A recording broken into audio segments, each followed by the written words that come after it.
latihan rồi nó là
Good afternoon to all of you.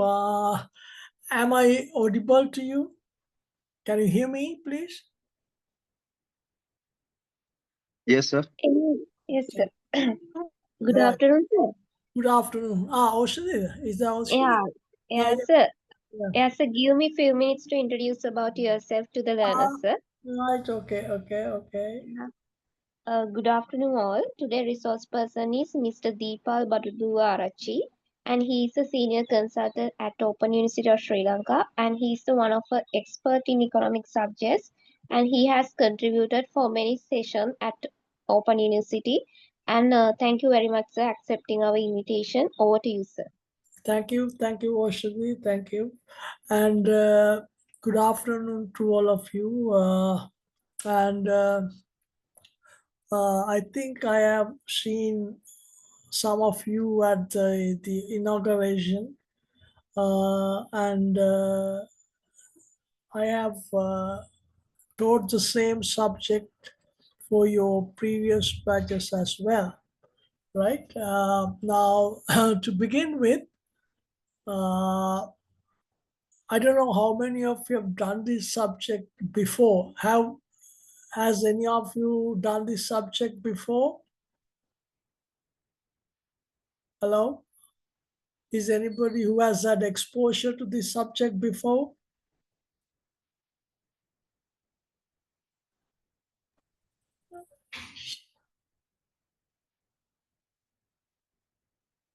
All right. I think my experience is that one person has done it too, right? Okay. Now, my experience is that if you have not done the subject before, that's not going to be a barrier because you can start learning from the beginning, right? Uh, and the important thing is, of course, when you look at this subject, right? Of course, we have only 12 hours to deal with the subject. So within that period, I would just focus on some of the important and practical areas that would sort of provide you the knowledge to kind of get some understanding of the behavior of the economy, and also that understanding will help you to make decisions at various levels. However, now, overall, you may see this subject as a lot of graphs, equations, etc. But finally, a very useful subject at any level, if you really sort of understand the concepts, the theories, and the application part of that, it's a very useful subject that can help you in making decisions at various levels, right?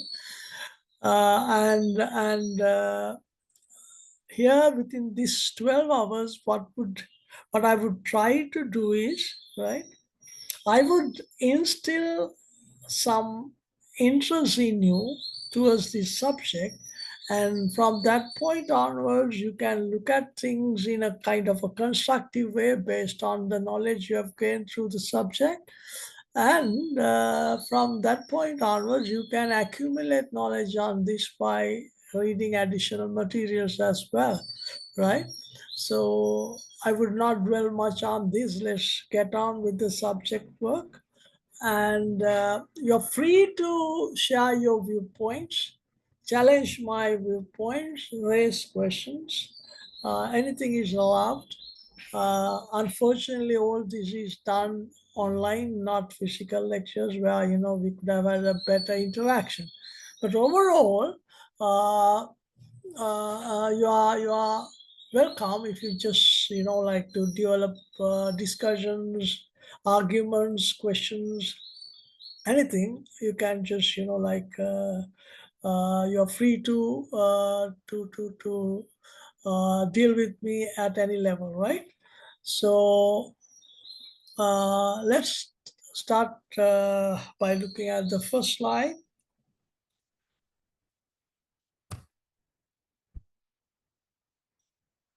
Right.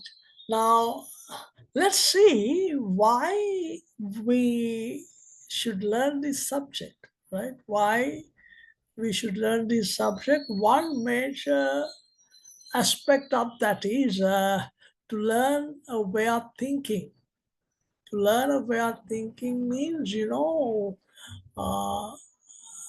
now if you look at any definition of this subject, one of the key things highlighted, fundamental things highlighted is scarcity.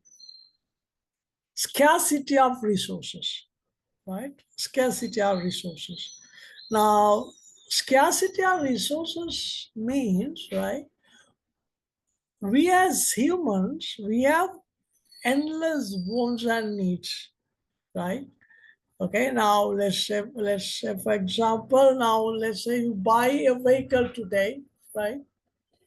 Another maybe 1 year to 2 years time, you may need a better one, right? And let's say that you complete this masters, then of course you may want to do a PhD, right? And you buy some clothes today, another few months time you may need some more. Food, the same, right? So like, humans have endless wants and needs, right? Now to fulfill this, right, amount of resources available is limited, right? Amount of resources available is limited. Now one may not get the wrong feeling that, scarcity, right? Scarcity. Wait, I think I should record this, right? 1 minute.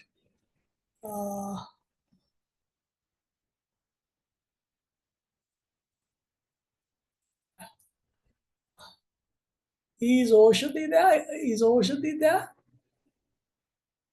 She may have logged out.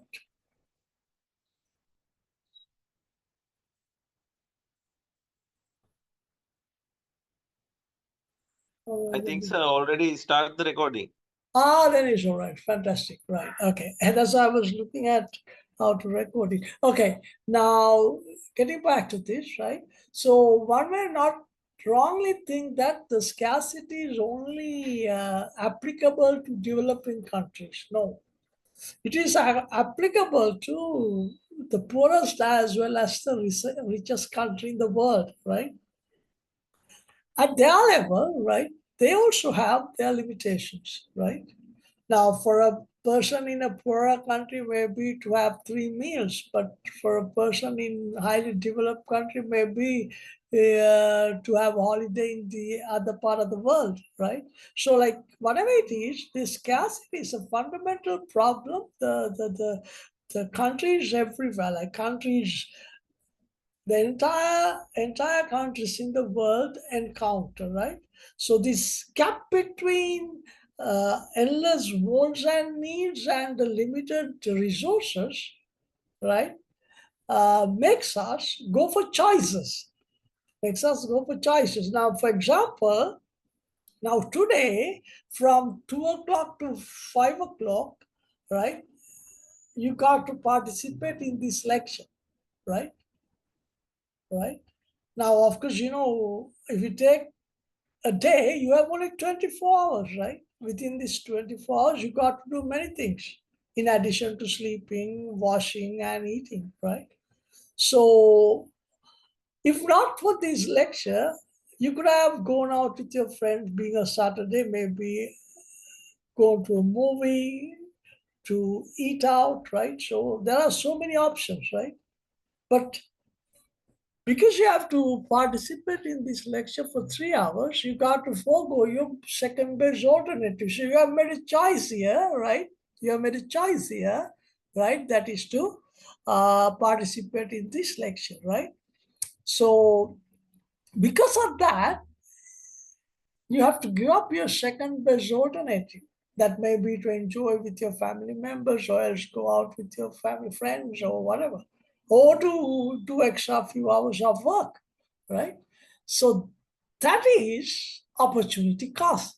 That is opportunity cost, right? You got to, the satisfaction that you give up by foregoing your second best alternative is the opportunity cost. So the link is, right, on one hand, you have limited resources, but endless wants and needs. So this is the fundamental problem every country in the world is encountering, right? And because of this scarcity, people are made to go for choices.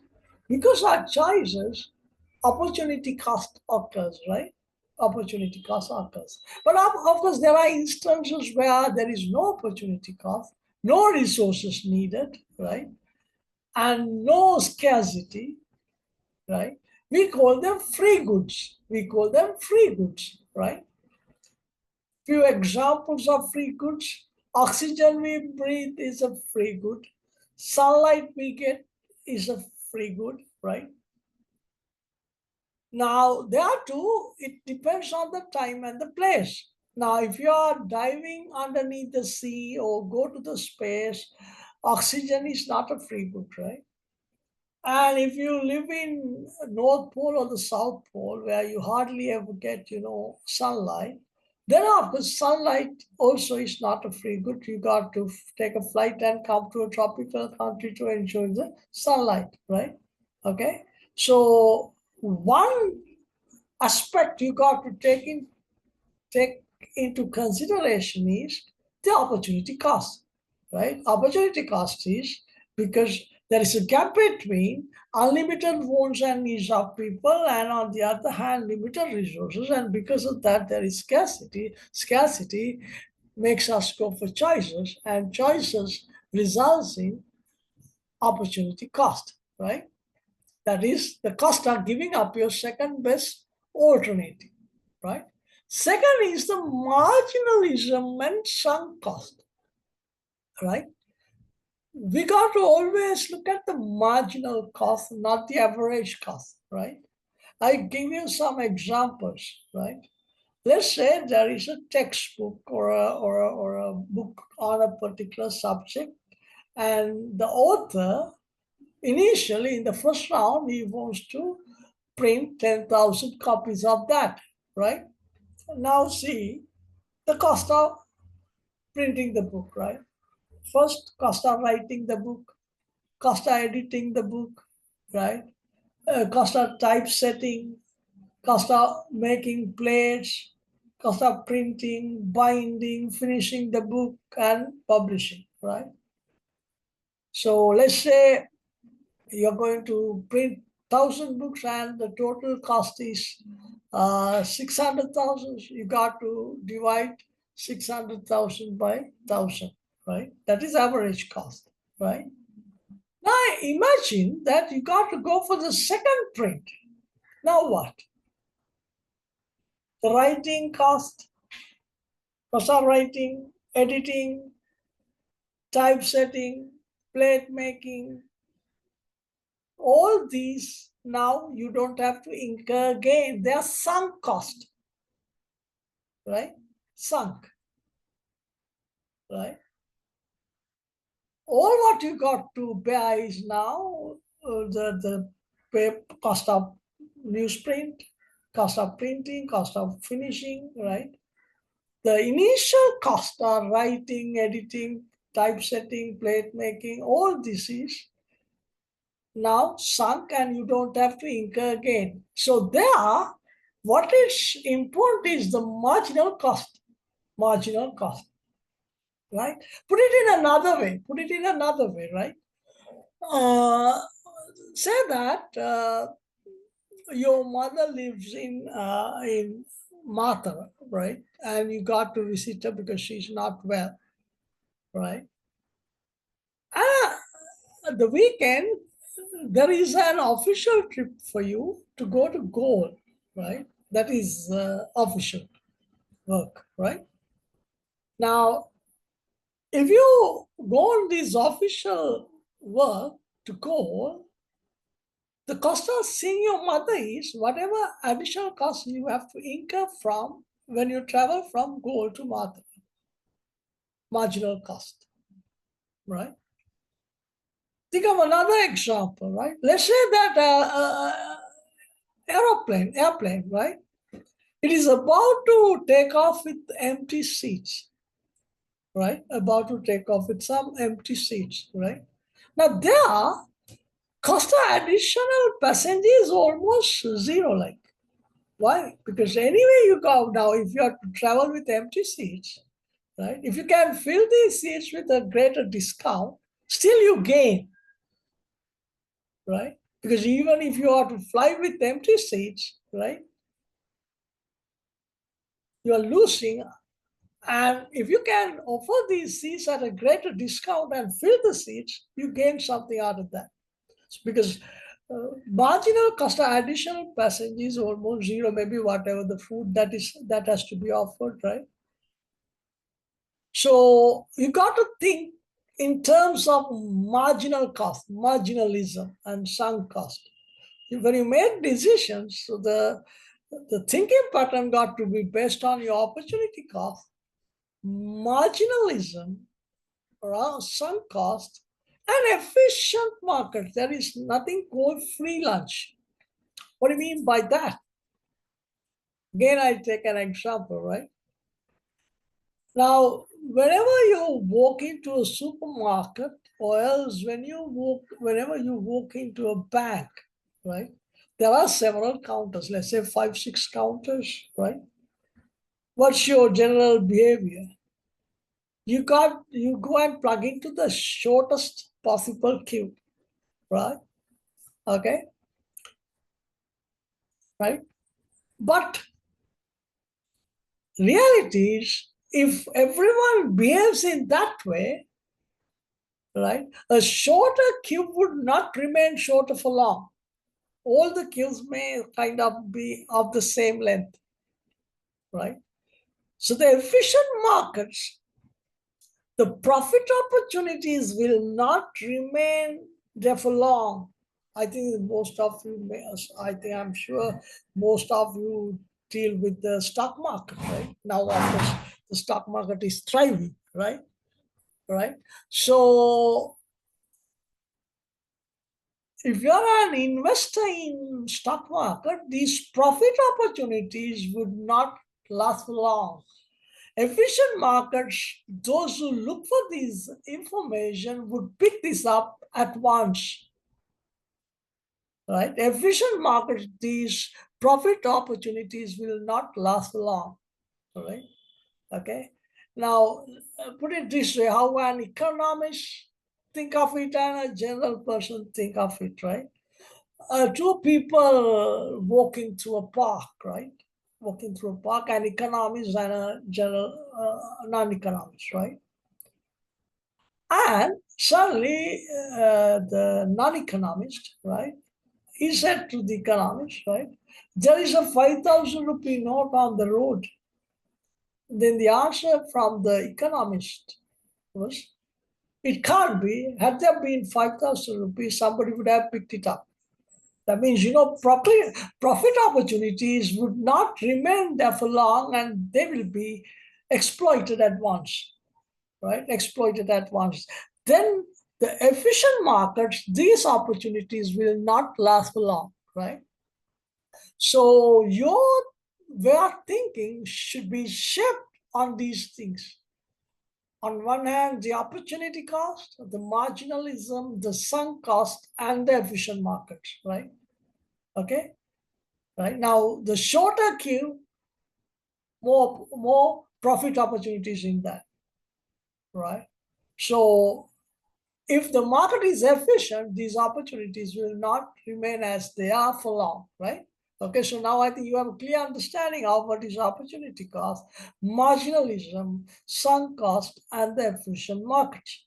Now, next is to understand society, right? Let's look at what that is, right? Now, let's think of, one working day in the morning at Fort Station, right, where you have taller buildings in Fort, right, Central Bank and the Bank of Ceylon, right, World Trade Center, right. Now, if you climb to the top of that, what would you see in the morning? People running up and down busy, right, coming out of station, the bus stops, right, vehicles, right. right? What does that mean? Here, these are the outcomes of thousands and thousands of decisions made by people.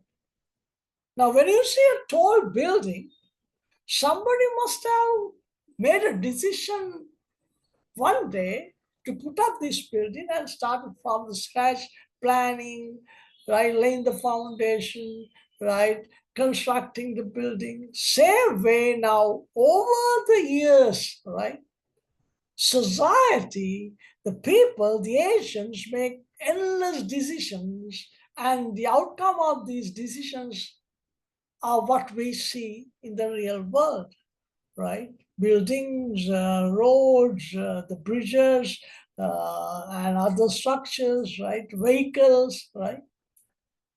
Right. So the decisions shape the character of the society, right? The decisions we make, right? Millions and millions of people, they make endless decisions. The result is all these decisions shape the character of the society, right? Now, if you read the history of this, world, right? You talk about this industrial revolution that took place in the 18th century in United Kingdom, right? Prior to that, early 80s, early 18th century, uh, two people out of every three of Britishers worked on agriculture, farming. Then towards 1812, it dropped to one out of three, right? Now, if you look at it, right, you see vast expanses of farms, agricultural fields, but you hardly see a person working on this. Highly mechanized. Maybe 2% of the entire population is making the entire food production in UK, right? Okay. So, and you see exodus of large number of people sort of moving out of rural areas to the cities looking for jobs, and they would not want to work on uh, agricultural fields, engage in agriculture. We see that in Sri Lanka as well, right? Now, long ago, this, agriculture, especially this paddy harvesting, etc., right? It was a community affair, right? Right? The people in the community gathered together. It was a kind of a colorful community affair, right? Now what? Most of these things done through machines, mechanized, right? So things change over the years, and our decision making and the character of the society, all these things change, right? So we got to understand how the society behaves, right? And the structure of the society, right? The way they progress, right? Okay, all this is possible if we have a proper understanding of the subject economics, right? Okay. Now, of course, I must tell you now, you're given an assignment on this, right? That assignment, I expect you to really go out, right?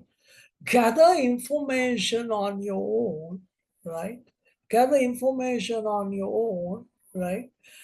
And then, based on the knowledge that you gain from this subject, to kind of construct a creative question on your own without engaging in this cut and paste job where, because now press of a button, you can get voluminous information through internet. But you're not expected to kind of engage in cut and paste job where, it's that would not help you to think creatively. Critical thinking will die if you engage in an exercise like that. So I would expect you to kind of go out, refer as many sources as possible, and gather as much information as possible, and then construct your own answer, creative answer based on critical thinking, right? And that too would give additional knowledge that would stand in good stead in the long run, right? Okay, so coming back to this, now the next reason why you got to learn this subject is to understand global affairs. Global affairs. Of course, like we can line up many incidents that have taken place over the years and that has changed the entire system throughout the world, right? Okay.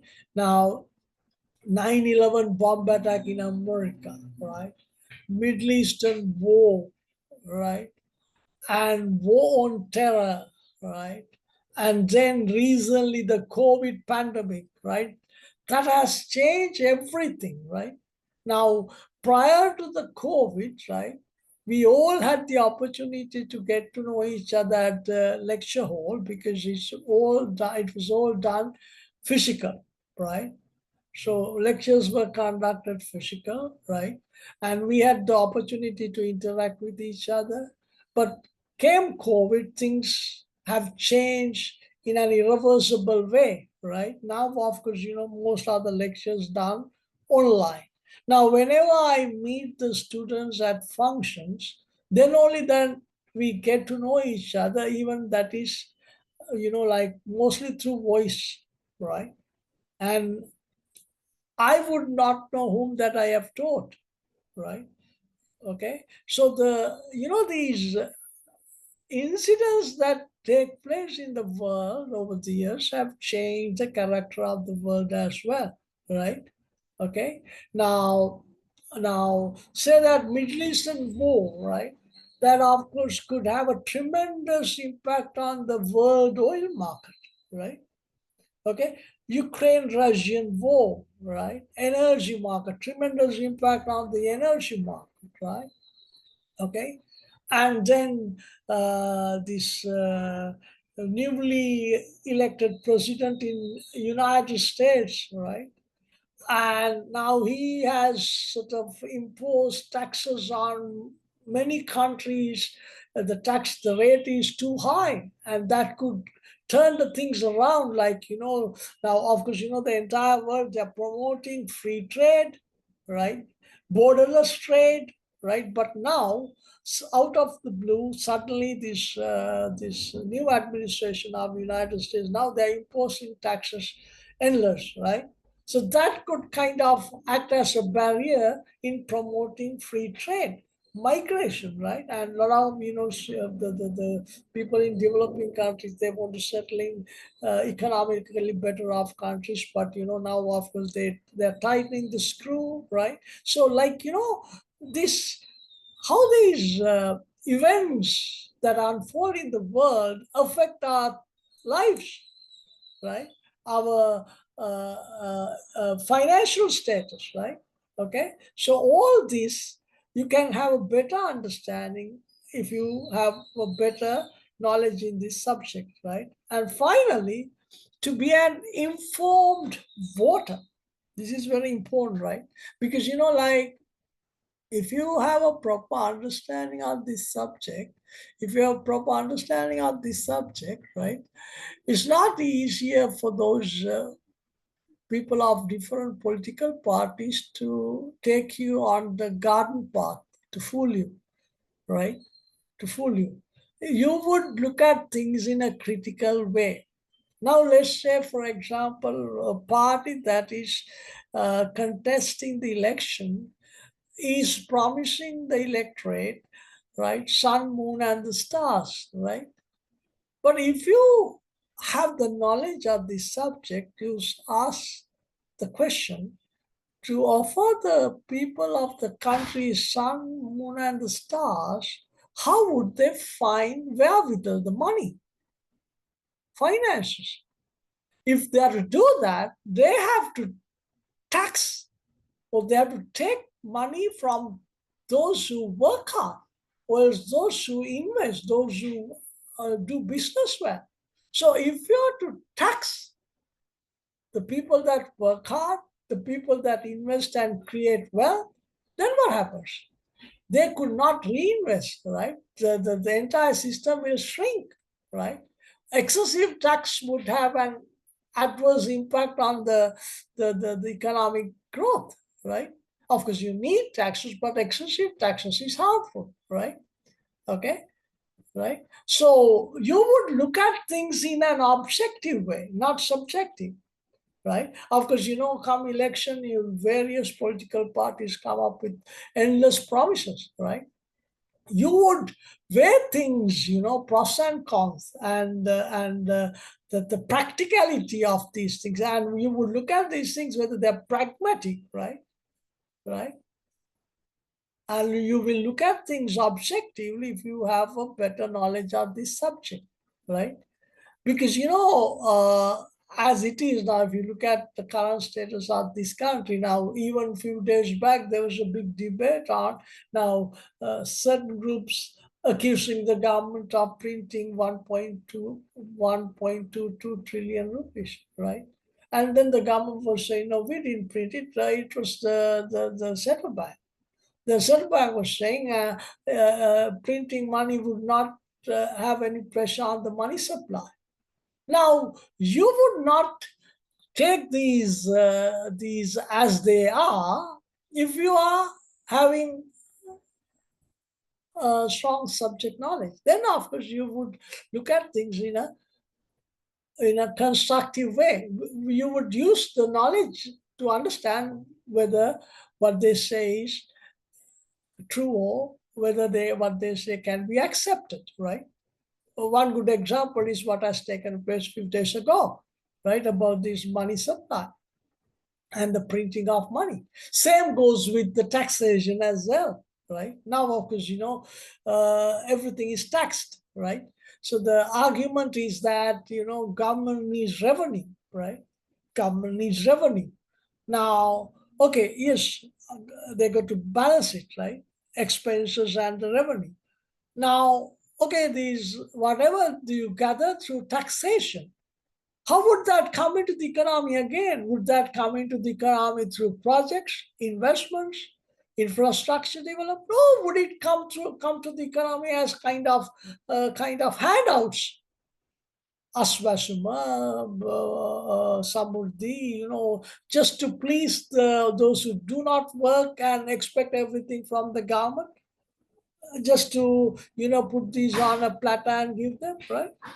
Then of course this tax will not bring any results, right? So like if you properly understand this subject, right, you can look at these things in a constructive manner, and you will not be able to others will not be able to fool you.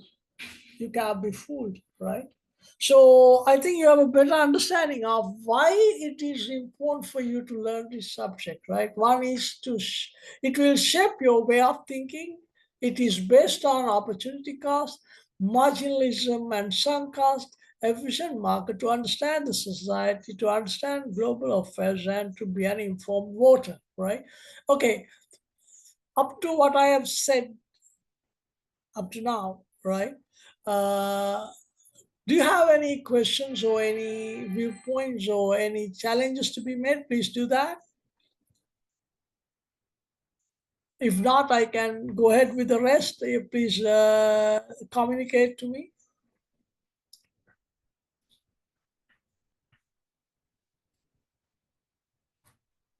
Hello?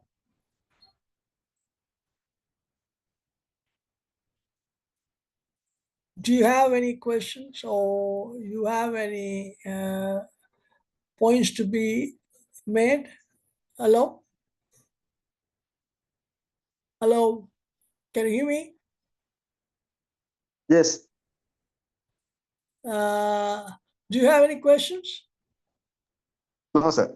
All right. So can I progress? So, one of our colleagues, can we have some examples? Is it possible to give some any example regarding that what you discussed right now? Is it possible? Examples on what? Examples on what? Marginalism. He's asking. Marginalism. Yeah. Now, I have given 3 clear examples. I will explain that again, right? Here, we are looking at the marginal cost, right? Now, for example, let's say, right, your mother is sick and she is living in Mathur, and you got to go and see her, right? So you're contemplating on, like visiting her at the weekend, right? And what is the true cost of visiting your mother if suppose that at the same time, you have to make an official visit to Gaul. That is official, right? Right. So if you visit to Gaul, and that is an official visit, from Gaul to visit your mother, it's only the additional cost is from Gaul to Mathura returning to Gaul, because anyway, you will have to make the official visit to Gaul, right? So the full cost of visiting your mother is whatever the additional cost that has to be incurred when you visit from Gaul to Mathura and returning to Gaul. Understand? Got it? Hello? Hello? Have you understood or not? Yes, sir. Now I give you another example, right? You take a textbook, OL's book on any subject, right? Now, initially, when you have to print that book, right, cost of writing the book, cost of typesetting the book, right? Sorry, cost of writing, cost of editing, cost of typesetting, and then you got to make the plates, you got to print it, and then you got to bind it, you've got to finish it and release it to the market. The first print, the total cost, right? Now, think of your second print.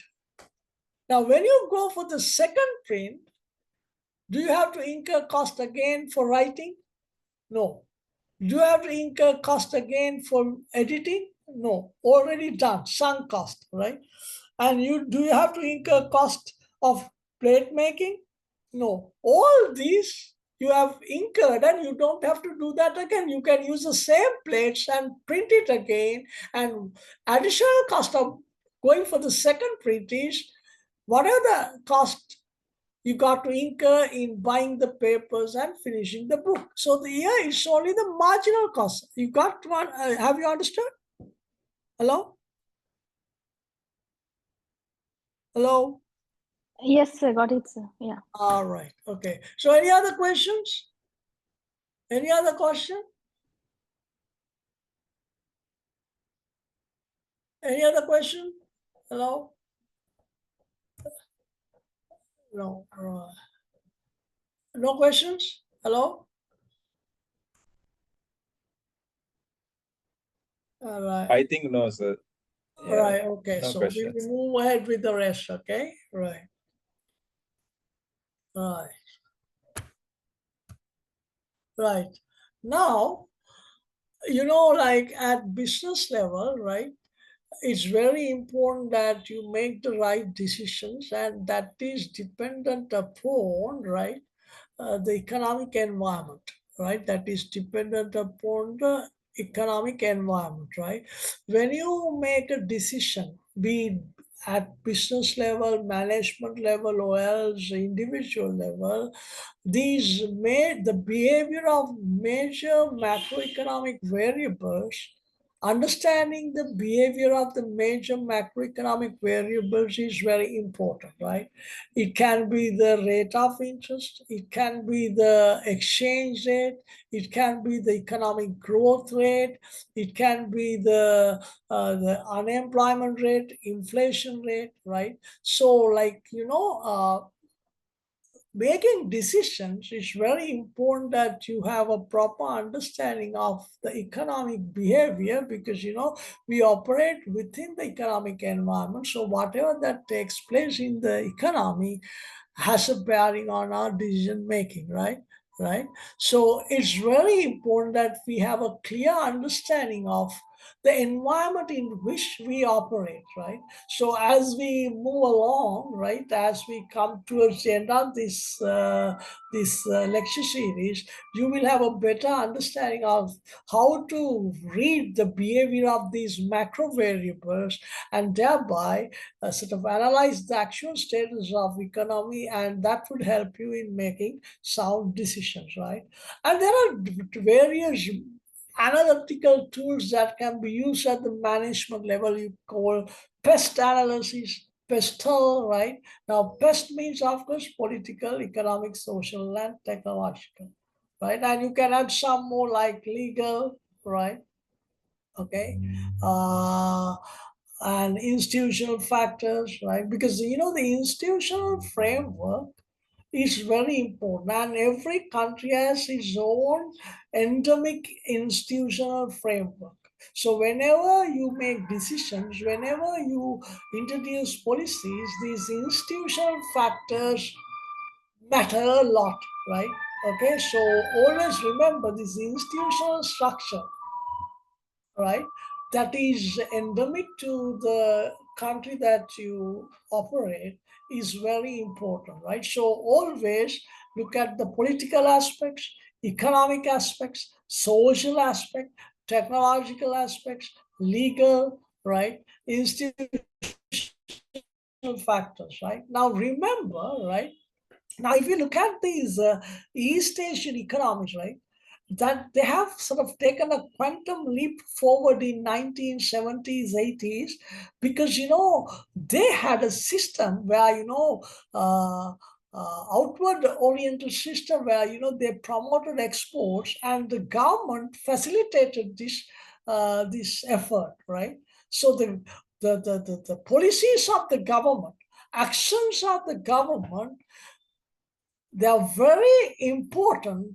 If if you at business level, if you have to make sound decisions, you have to have a clear understanding of the way the government behaves, the way the government formulates policies, their taxation policy, the monetary policy, right, trade policies, right, exchange rate policies, all that matters. And also how they sort of enact laws, rules, and regulations. Now, remember, in economics, there is a very important aspect you got to learn. What is that? Over-regulation. Remember this, right? Over-regulation retards. Over-regulation retards the economic progress, right? Okay, it stifles the economic growth. Over-regulation is extremely bad, right? Now, if you have too much of red tape, too much of regulations, that hampers the economic progress. Now, suppose, right, you can very well understand this, right? One way to learn that is just visit the website and see the status of Sri Lanka in relation to ease of doing business, where we are ranked, right? That of course will give you a better understanding of how how flexible our structure is, or inflexible our structure is, right? Too much of regulations is not a good thing, right? For example, let's say that you're an investor, right? To get an approval for a genuine investment, if you got to go from one department to the other, one person to the other, and if it takes longer time to get the approval, investors won't come, right? The countries around the world, now all these countries try hard to attract investments, right? So you must create an investment-friendly environment for the investors to come and invest. Yeah, there should be proper infrastructure facilities. There should be proper institutional structure where the process would be smoother, right? Right? And you can't expect people to invest money or to sort of release their money to the economy if if the system looks at you with suspicion, right? They won't invest your money, right? They always look for informal methods, They always look for informal methods, right? And that is happening in this country as well. Far too many regulations, right? Far too many obstacles, and investments will not take place. Without investments, the country will not progress. Without the country progressing, money won't circulate, there won't be any opportunities. Those who engage in business, the market is shrinking. People don't have money to spend, right? Those who offer goods and services to the market, there is no demand, right? It's a kind of a reverse process, right? Reverse process, right? So the way the government act, the way the government handle things, the way the government formulate policies is highly important, and you got to critically analyze the way the government handles things for you to understand or for you to make decisions, be it in relation to investments or anything else, right? So remember, actions of the government affect the entire system, right? Even industrial relations, product safety, right? You know what is meant by collusion, right? What is collusion? Laws preventing collusion between firms to keep prices up. What does that mean? I think few of you have done economics. What is meant by this? Laws preventing collusion between firms. What does that mean? Huh? Those who have done economics? Collusive behavior, collusion. What does that mean? Huh? That largely takes place in oligopoly markets. I would touch the markets as well, not now, towards the end of micro part, right? These oligopoly markets are the markets where you have few firms, roughly about 5 to 7 firms, right? Now, if you take, for example, insurance market in Sri Lanka, we consider that to be an oligopoly. Of course, it has around 22 firms, but only 4 to 5, 6 firms control around 80% of the market. So when the market concentration is higher, even if you have larger number of firms, you consider that to be an oligopoly. So these firms kind of can get together. Let's say the cellular service providers, right? You have Mobitel, right? Dialogue. So they can get together and act like one, a monopoly, and kind of manipulate the market and set a price way above the marginal cost and limit the output and extract higher prices. That is called collusion. But remember, most countries, collusion is illegal, not legal, right? Now, extreme form of collusion, I will take that up when I do the market structures. Extreme form of collusion is, example for that is OPEC, cartel. It's a cartel, OPEC. All the oil exporting countries have got together and they kind of control the market, limit the supply and charge a higher price. So collusive behavior is not legally allowed, right? So that is what it says. Laws preventing collusion between firms to keep prices up, right? That is, of course, the government rules and regulations, right? But always remember, over-regulation is extremely harmful to a country, what we experience now. Over-regulation is extremely harmful, right? Generally, if you want to propel the economy forward, right, you got to deregulate. Deregulation. Deregulate would not mean that you leave doors open for corruption or malpractices, right? But that should happen. right? Okay, other is the economic factors. I would take it up one by one when specifically when I move into macroeconomics, right? Right. As I've said, rate, interest, exchange rate, inflation rate, growth rate, trade policies. These are vital at any level. Specifically, I think most of you engage in supply chain, in businesses, right? So proper understanding of these factors will stand in good stead in the long run when it comes to decision making, right? Okay, and then the social and cultural factors that matters too, right? You can't when you kind of let's say promote a product or sort of design advertising program, right? Or else even at government level when they kind of formulate policies, these social and cultural factors cannot be ignored, right? Right. And there, of course, you can look at it at various levels, right? Now, attitudes towards working conditions, right?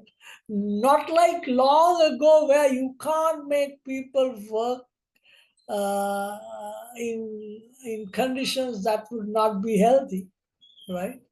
Right. All right. There are various kind of organizations look into these things, right? There are various laws preventing employers from neglecting the rights of workers, right? Okay, and the length of the working day, right?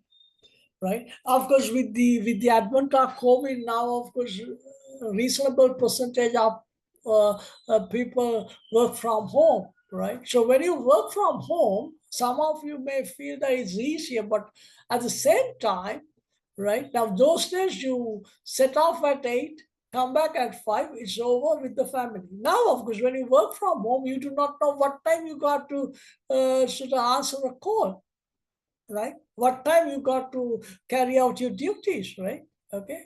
Then the equal opportunities, gender equality, right? The laws protecting the environment. So these social and cultural factors play a greater role as well, right? And also the technology. I don't have to elaborate on that. Now, of course, everyone is talking about AI, right? Artificial intelligence, and they say in time to come, many of these jobs will disappear, right? Okay, technological revolution, right? Okay, all right. Now remember, now those days when you had to conduct a lecture, right, you got to travel to the institution, right? You got to switch on your AC, the other supportive systems got to be in place, right? The participants have to travel. There are costs involved in that. Now what? Right? You can plug in from anywhere in the world, right? Okay, right? And of course, that may not be stimulating. Now, today's GC, I just look at the screen and just, blah, blah, blah, right? And you from another end, right? You just plug in, and then, of course, I see the numbers attend the lecture, and I do not know whether you fully sort of, concentrate on this or do something else, right? So that is, of course, because of the technology, right? Technological revolution, right? Right, nowadays we are talking about robotics, right? So all these, right, could turn things maybe in a positive way and also in a negative way, right? So, but whatever that is done, whatever the decisions you may make at different levels, these factors you got to take it into consideration, right? Okay, these factors must be taken into consideration, right? Okay, right. So remember the dominant macroeconomic principle emphasis on using market mechanism to achieve objectives rather than the state intervention. I will elaborate on that, right? You see now, before the latter part of 1980s, right? Before the latter part of 1980s, before the Soviet Union collapsed, right? Reasonable percentage of East European countries, Cuba, Albania, all these countries kind of pursued centralized economic system, planned economic system, right? Right. Other countries, of course, followed this market mechanism. In economic terms, we call it, right, those who have done economics, right? What is the term, economic term being used for free market system? Those who have done economics, what is the term being used for to refer to free market economic system? What is the term? Huh? Open economy. Good. What I appreciate is, right, if you answer, it doesn't matter whether your answer is right or wrong, right? We join here because we are learning, right? I don't expect you to know each and everything, right? But answering whether it's right or wrong, I appreciate that, right? Open market system is what we call it, but there is an economic term being used to refer to this free market open system. What is that? So decision now making on supply and demand. Of course, Market the free market system depends on supply and demand. I agree with it. But what I'm asking is, there is a particular term being used. We call it Globalization. laissez-faire system. Laissez-faire system. Laissez-faire is a Latin word, right? Laissez-faire system.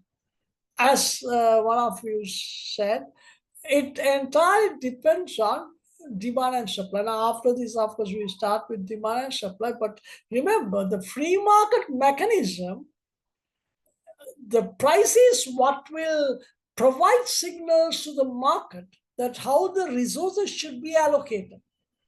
How the resources should be allocated. So the free market mechanism, right? Free market system is based on price mechanism, right?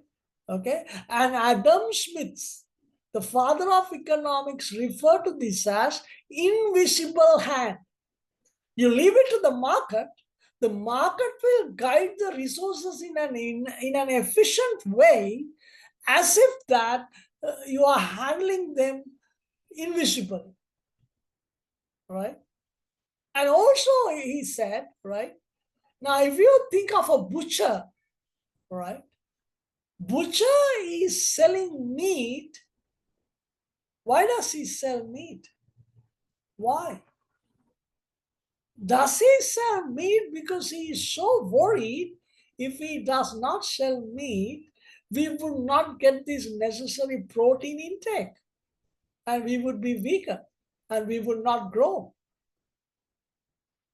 Think of a tailor. He is making clothes, right? Why does he do that? Does he do that because he's so worried that if he does not do that, we would not wear fashionably? No. All of us pursue our own self-interest. In a free market system, you're stimulated. We pursue our own self-interest, and the society as a whole will benefit when each of us will pursue our own self-interest. Right? That is exactly the base of free market system. Right? The base of free market system, right? Now, the central planning economy, right? Central planned economy, everything is done by the man on top. Maybe the dictator, maybe the Politburo appointed by the dictator, maybe the central planning unit. They answer the basic economic questions: what to produce, how to produce, to whom to produce, etc. Right? Taking welfare into consideration. They give priority in providing welfare, social welfare. In countries where you have the market mechanism, it's profit oriented. Profit oriented. We all pursue our own self-interest, right? Okay. and society as a whole will benefit. And of course, the price mechanism, the price will provide signals to the market how the resources should be allocated, and you get a better understanding of this once I start with the demand and supply analysis, right? Okay. And also, right, formulation of economic policies to ensure a stable economic framework. Policy formulation, right? Of course, you will learn this when I do the macroeconomics. Unfortunately, we have 12 hours, but I would do as much as possible to provide you the best possible knowledge, right? Now here, this what you call the policies. There are three major types of policies.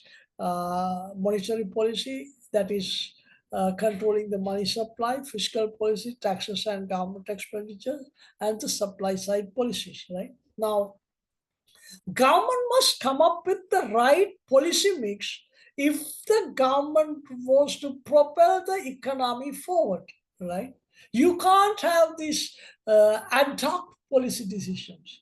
You spell out one policy today, another 2 weeks time, another policy completely different to that. That kind of instability, uncertainty will not do any good, right? Okay, so you must have the right policies in place, right?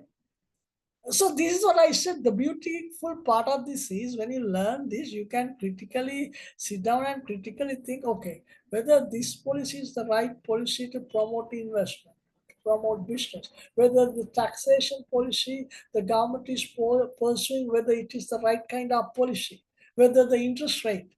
Now, see, I will give you a good example, right? All right. Now, of course, the market rate of interest is very low, around 6 to 7%, right? Right. Why have they brought it down? Generally, the policymakers are able to bring the rate of interest down because now there is less inflationary pressure. You may recall, at just after the COVID, we had a very extremely higher rate of inflation. Because of that, and the rupee depreciated extremely badly because $1 at that time cost us 380 rupees, right? That turned things upside down, right? So there, of course, we had to have a kind of a higher rate of interest. Now, of course, the interest rate is lower because the inflation pressure is less. Why have the government or the policymakers brought down the rate of interest? The reason is, right, they wanted to stimulate investments. Because when the interest rate is lower, cost of borrowing is lower, business will go for expansion, they will invest more, others will invest in new projects, so the investments will grow and the economic would start picking up, right? Right. Now, we have had this lower interest rate regime for some time now. Has the investments taken off the ground? Can one of you please answer?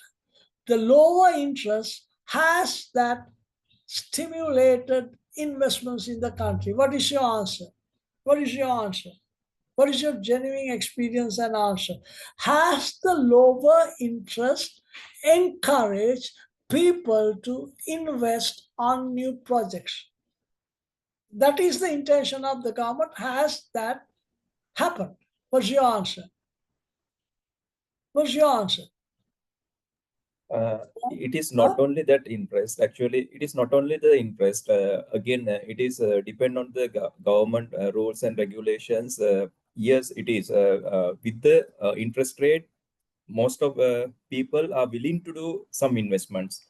In my opinion, it is not only that interest rate, but also the other government rules and regulations and other some other some other reason to invest.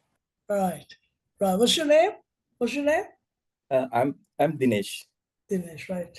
I may meet you maybe in future, maybe in one of these functions. You're right. You're right.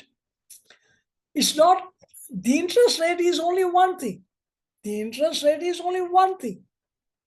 If the economic environment is not stable, if there is uncertainty everywhere, if the taxation is too high, if the people don't have additional disposable money to be spent, right? If there is gloom all around, just because the interest rate is lower, people would not invest.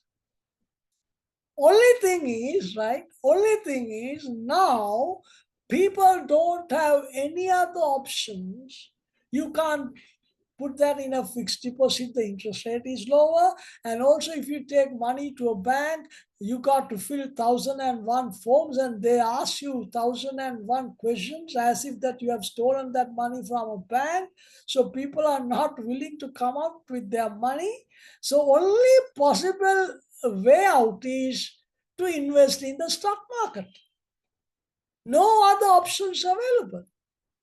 No other options available. People hold on to their funds, right? These are the things you got to look at in a constructive way, as Mr. Dinesh said, right? Right. So there should be outward-looking national policies, not these inward-looking policies, right? Outward-looking policies where, like you promote free trade, at the same time you protect the national interest, right? Right, there are two different types of policies. one is one is export promotion and the other is import substitution policy. Import substitution policy means, for example, now let's say we are spending, let's say, billions and billions of dollars in importing milk powder. So the government takes a policy decision where we promote the dairy industry here and reduce the reliance on importation of milk powder, and we become self-sufficient in milk. That is import substitution industry. Like one time we have done with turmeric, right? Right. Now from 70 to 77 we have pursued import substitution industry, and even after 2005 also, time to time we have promoted import substitution industry, right? Some economists believe that is inappropriate because they think trying to pursue import substitution industrialization policies kind of efficient allocation of resources, but I don't believe in that, because sometimes certain things are, rather than relying entirely on foreign trade, if you can become self-sufficient in the long run, why not pursue the import substitution industrial policy? At the same time, you got to pursue export promotion policies as well, right? So think of these things, right? Okay. Now, the relaxation of controls on capital mobility, foreign investment, right? This is a very important area. Now, those with the capital, they always look for better investment opportunities, right? The capital move around the world. If the capital markets are liberal, the capital move around the world looking for the highest return, right? Of course, that will depend on political stability, economic stability, rate of interest, inflation, return on investments, right? So the capital will land where the return is the highest, right? Okay. So if the government sometimes, like, given the opportunity, if the capital flies out of the country, that is also too bad. So there, of course, the government has certain controls over it. Now, developed countries, of course, the capital markets are liberal, right? And also the foreign direct investment. Just think, right? Right. Sometimes this time, I don't know, I have not thought about it. Sometimes I may give you an assignment on this import substitution, export promotion, and foreign investment, because that is an interesting area for you as well, right? Now, this foreign investment, right? If you just look at the history of Sri Lanka, after this lecture, go to the website and check, right? How successful we have been in attracting FDI. Take the 10 years average. don't compare with these developed countries. Just compare with countries like Bangladesh and some of these Asian countries and see what is our average FDI attractions for last 10 years. Absolutely negligible. Absolutely negligible. However much we boast about, right? Because the reason is we don't have a conducive atmosphere to attract FDI. Policy consistency is not there. Policy consistency is not there. Now, you see, I give you a good example. Now, Port City, right? Port City could have been one of the attractive investments we have done, right? Provided that we managed it in a constructive way, right? Now, I think now Maldives is investing on a port city, I think worth 8 billion, right? What happened? Halfway through, we stopped the Chinese investors and asked them to pack their bags. 2 years, the project stalled, right? Then what happens? Now you see the outside investors will not look at, now the American investor will not be happier just because we have asked Chinese investors to pack their bags. Or another competitor with China would not be happy that, the Sri Lankan government stopped the project initiated by China. What they would look at is the consistency. They would see us as a country where we don't have consistent policy. So the investors will shy away, right? Right? When we have these ad hoc policy decisions and when we have these inconsistent policy decisions, right, that would give negative signals to the entire world. The investors will not come, right? Also the discipline, right? Bribery and corruption, right? Proper infrastructure facilities, right? Without these, you can't attract sufficient FDI, you see. It applies to all the industries, not only FDI, right? Now we boast about tourism, right? Numbers, 3 million, 4 million years. Are we attracting high spending tourists? Or are we attracting tourists coming here with $100 to $200 and then rough out and go back? What is per person income? What is the amount we generate per person in this country through tourism? Just check, right? So these are the things we got to look into, right? If we are to generate funds through tourism, we must tap the upmarket tourists, those who come here and spend 2 weeks maximum with spending few thousand dollars, you see, right? High spending tourists. So do we have the facilities to attract high spending tourists here, right? Or is it a numbers game, right? So I have just, touched interesting areas. I have thrown light into this. So you just start reading on this and understand whether we have viable, constructive policies on these areas, right? Okay, right. And of course, whatever I say, if you don't agree, you're welcome to challenge, right? That would make things interesting. You're welcome. You can always challenge my viewpoints, right? Okay, right. So what are the ways to measure the effectiveness of economic policies? There are 4 areas we can look at the effectiveness of economic policy. That is, now efficiency. Now I will write here, when you say efficiency, right, economic efficiency, now I am writing here, can you see, right?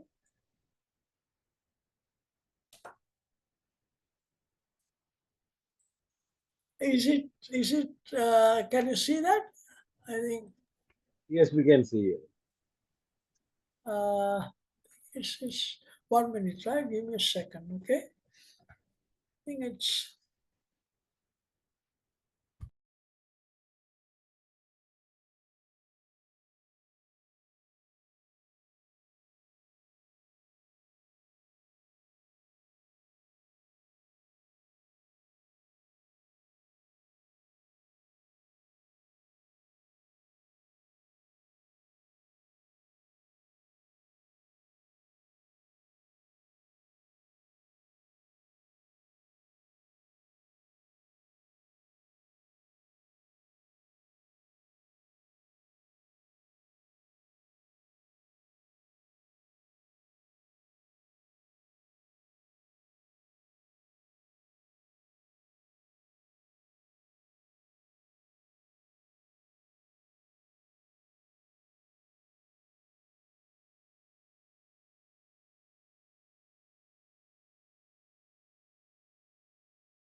Right.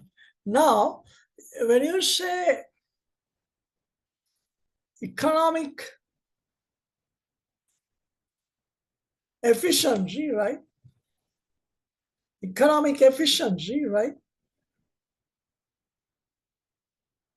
That divides into two areas, right? One is allocative efficiency. Allocative efficiency, right? Other is the productive efficiency, right? Right. Now, allocative efficiency is achieved, remember, right? When the unit price, the price you pay for a unit of a good is equivalent to marginal cost, right? You learn what is marginal cost under marginalism. Marginal cost is additional cost of producing an additional unit. That's why I said when you visit your mother residing in Goa, your marginal cost is what you travel, the cost of traveling from Goa to Mathura, because you have an official tour anywhere to go, whether you visit your mother or not. From there, if you have to visit your mother, the additional cost of visiting your mother is the marginal cost, right? So allocative efficiency is achieved when the price of a good is equivalent to the marginal cost, right? Productive efficiency is achieved when something is produced at the lowest cost. Remember, right? Productive efficiency is achieved when something is produced at the lowest cost. So generally, you look at the economic policy, you measure the effectiveness of your policy through four areas. One is the level of efficiency. There you look at allocative efficiency, where the unit price is equivalent to the marginal cost, and also the productive efficiency, where you produce something at the lowest cost, right? Okay, see, inefficiencies sometimes are caused by government regulations and tax laws. Very correct. Too much on regulations, right? Too much on regulations retards the economic progress. Tax also the same. Tax is also the same. There should be a proper investment-friendly tax policy, right? Even the income taxes, right? Now, I give you a simple point to understand this, right? It's better if you can bring down the tax rate and broaden the tax net. How do you do that? I give you a simple example. Let's say you, from 10,000 people, you charge 100,000 each as taxes. From 10,000 people, you charge 100,000 rupees as taxes. Sometimes majority of this 10,000 will not come forward to pay 100,000. But if you take from 100,000 people, if you take 10,000 rupees each, most probably all these 100,000 people would pay this tax. The same amount. You see?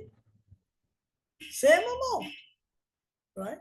So the tax policy should be investment friendly, right? And that should make people spend more money. To do that, they must have adequate disposable income.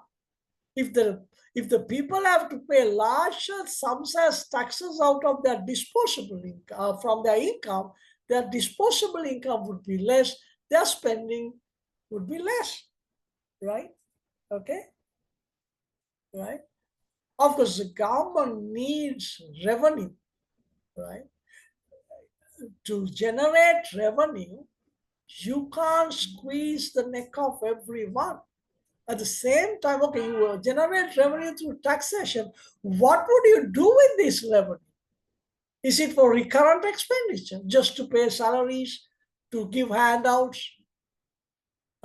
without using a single breath? Sorry to disturb you. In that, you are saying that 10,000 people 100,000 tax amount. And Yeah, again, the second scenario is 10,000 people and 100,000 people and 10,000 tax. yeah. It is which is Now, still not clear. what I have said here is, now say that your charge, you take 100,000 rupees as taxes from 10,000 people. For 10,000 each person to dish out 100,000 and as taxes, that is a bit of a burden. I'm taking this example, right? Bit of a burden. Now what? That means that per one person 10 rupees or 10 No, rupees no, we no, are no, no. taking Now tax. let's say, no, what I say is, right? Okay, here the government has made 10,000 people, each of them to pay 100,000 rupees as taxes. Understand? Okay. Understood, Right? sir. Right? This is, of course, difficult to collect. But if you make 100,000 people to pay 10,000 rupees each, that is possible, isn't it? Yeah, it is okay. That means the final figure is The same. 10,000 into Same. 100,000. Yeah. Okay. Same. This is Understood. easier. This is collectible. This is not easier. Understand what I have said? Correct. Yeah. That means that tax amount, tax You bring down percentage the tax rate, should you be bring reduced. down the tax rate and broaden the tax rate. Got it? Yeah, got it, Yeah. sir. That Thank is you. how you got to develop a prudent tax structure, right? And also there is a saying that, as a country is developing, right, the amount of indirect taxes come down and the amount of direct taxes increases. That is the theory. It is believed that when a country is developing, more and more people will come into paying direct taxes, not the indirect tax. As a percentage, amount of direct taxes will increase, indirect taxes will come down, like VAT, etc. Right? Okay, that It is, is like, sir, that something like less profit, more business. That is yeah. the scenario, no? Yeah. Now see that when a country is developing the business, of course, and more, our income levels will go up as professionals, so we pay more taxes, and the amount of indirect taxes as a percentage will come down. This is the theoretical argument. But though it could be true in some countries, we can't accept it, or it cannot be applied in Sri Lanka. Why? Because in Sri Lanka, uh, reasonable size of people, reasonable percentage of people serve in informal sector, not the formal sector, right? Not the formal sector. A large percentage of our people involved in informal sector. So how can you keep a record, right? So we have to go with indirect taxes for some time, unless we sort of improve our standard of living in the larger majority of the people and get them to work in the formal sector, right? These things, as I said, you can't just look at the policies and other aspects. You got to really understand the institutional framework as well. Right? Okay. Right? These are very interesting areas. Now, since I have thrown light, read some on this and learn more, and you will start enjoying this. This is what I said, right? So the second yardstick is the equity. No country you can achieve equitable distribution of income, right? If you're interested, once this lecture is over, when you have free time, go to the internet and see what is meant by Gini coefficient. Gini coefficient, right? This explains the income disparities of the world. Just see what is the figure given in Sri Lanka. That is what you call Laffer curve, right? It's like this. right? This curve shows the income disparity, right? So just see the rate given, the Gini coefficient of Sri Lanka, and that will tell you the rate of level of income distribution in Sri Lanka. Generally, you will not have a country where everything is equitably distributed, but you can minimize these disparities, right? Generally, countries like ours, the income disparity is higher. Generally, to minimize the disparity, one way, of course, is to get money out of the rich and dish it out to the poorer. But that is, of course, is not the right way, right? You got to make people work hard for money, right? You should not give the people the fish. You got to give the people the fishing rod and teach them a trade. Teach them how to catch fish and live, rather than sit down and open their mouth for somebody to come and put a fish in their mouth, right? Okay, so just see what is Gini coefficient. That is equity, right? Equitable distribution of income. And the growth economy. Now you see, now after COVID, 2022 and 23, we had degrowth. That means our economic growth declined, right? You look at the economic growth in two ways. One is the real GDP, right? One is the real GDP. The other is the per capita income, right? Per capita income, right? So of course, after 2000, after COVID, when we had a economic crisis, 2022 and 23, we had a minus growth, degrowth. I think 24 it was marginal, and 20 this year and next year, the previous prediction was that this year we would have about 5.5% growth, economic growth. But now the World Bank downgraded it, and now they say the growth would be around 3.5 this year, and next year even lower than that, 3.2, right? So the economic growth, right, brings economic well-being, right? Our living standards will improve, right?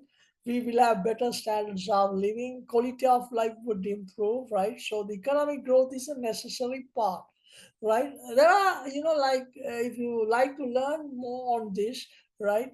After independence in 1948, in 1949, Japanese per capita income and the Sri Lankan per capita income, there was not much difference in that, right? But now the Japan is the third biggest economy in the world, right? Whereas we are in the bracket of lower middle income country, right?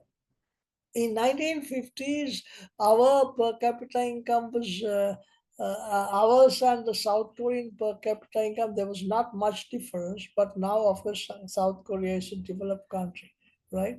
And we once reached the upper middle income status, again dropped back to the lower middle income with the economic crisis, right? Then finally, the next yardstick is the stability, right? Now we will learn under macro, we will learn another interesting phenomena, that is business cycles, that is, fluctuations in the business, the economic activities, upswings and downswings, right? This is a very interesting area, especially for those who involved in business, right? This is, upswings and downswings in the business cycle, right? So after COVID, the entire world went into recession, right? Sort of a gloomy economic outlook, right? And achieving stability means you minimize these fluctuations, right? These upswings and downswings. Now, let's say, for example, 1 year the country is experiencing a growth of 10%, and if the next year it drops to 2%, that of course is a too big a fluctuation, right? That is unstable. So economic stability means you minimize these fluctuations, right? So the four areas you look at, the efficiency, there you have two aspects: economic efficiency divided into allocative efficiency, where the unit price is equivalent to the marginal cost. The other is the productive efficiency, where you produce something at the lowest cost. And then the equitable distribution of income. Please, whenever you have free time, you go to the internet and see what is Gini coefficient, what is the value of Gini coefficient with regard to Sri Lanka, etc. You can learn, right? And then the growth means producing more goods and services and improving the quality of life and the standard of living of people. And then the achieving stability means you minimize the economic fluctuations, right? Okay, right. Of course, if you have any questions in between, you can raise them without any hesitation, right? Okay, please do, right? Right. Right now, we divide the entire subject area into two major parts, right? Now, initially, what we will do is we will look at the microeconomics. That is, we are focusing on individual entities of the economy. Right now, if you take a business, right, you look at the supply demand conditions, that is micro aspect of it, right? How the businesses combine land, labor, capital, etc. to produce something, that is micro, right? Right. How the consumers decide to buy things, right? Given the price and given the consumer's income, how the consumers make decision to maximize their satisfaction, that is micro, right? Different markets. I told you about oligopoly like banks, insurance firms, right? And then you have monopolistically competitive from shoe industry, restaurants, salons, right? And then monopoly like railway, right? So how these firms operate in different markets, make pricing decisions, output decisions, product differentiation decisions, all these are microeconomics, where you focus on smaller entities of the economy, right? Generally, initial part we allocate more time to look at the micro aspects, right? And then we go into the macroeconomics. We call it bird's eye view of the economy. There we analyze or assess the entire performance of the economy, aggregate level, right? We call it bird's eye view of the economy. We look at the entire economy from the top, right? We look at the national income, the total income generated within a year by selling the total final goods and services produced, right? National income. There is, of course, two different terms, gross domestic product and gross national product. I would explain the difference of that when I come to macroeconomics. And then the rate of inflation, how the average price level in the economy behaves, a very important area, that could have a serious impact on business, the way the economy functions, the way consumers spend their money, right? Inflation is one of the major areas that the governments around the world focus on, because, if the inflation gets out of hand, right? If it reaches anything above 12-15%, right, that could be disastrous. Now, you may recall just after the COVID, once we had our food inflation closer to 90%, right? That's disastrous, right? So inflation, and then unemployment, right? Okay, amount of people out of work, right? And then the exchange rate, extremely important for you also when you make these decisions to buy inputs, right? Sell your products abroad. Exchange rate matters a lot, right? And then the balance of payment, BOP account means, like the firms have lost profit account, right? The countries have a record of transactions take place between the residents of the country and the residents of the outside world, right? The activities that will bring the dollars in and the activities that will send the dollars out, right? So the balance of payment, exchange rate. Now, you see, I would spend reasonable time on macro because, you know, we all operate within the macro environment. So whatever that takes place in the macroeconomy, that has a tremendous impact on us in our decision making, right? Our behavioral patterns. So being able to screen the behavior of macroeconomy, being able to analyze how the major macroeconomic indicators behave is of utmost importance, right? So we will learn them as we progress with the subject, right? But initial part we spend on microeconomics, right? And let's see, right? Now see here, right? What is economy? Economy means it is the mechanism. Economic system is a mechanism, right? And we use the factors of production, land. Now, when you say land, remember land means all the natural resources, right? So the labor, land, structures, vehicles, how you combine these, how you organize these factors. I said people have endless wants and needs. To how to fulfill these desires, wants and needs, to satisfy these desires, how the system organizes the factors of production, various land, labor, capital, etc., to fulfill the desires of those who live in the society. But economics means we learn the study of the use of limited productive resources, right? Use of limited productive resources in a society to satisfy endless wants of ours, right? So it is the way we learn, we study how to use the limited resources to fulfill most of our wants and needs, right? So the economy is the mechanism.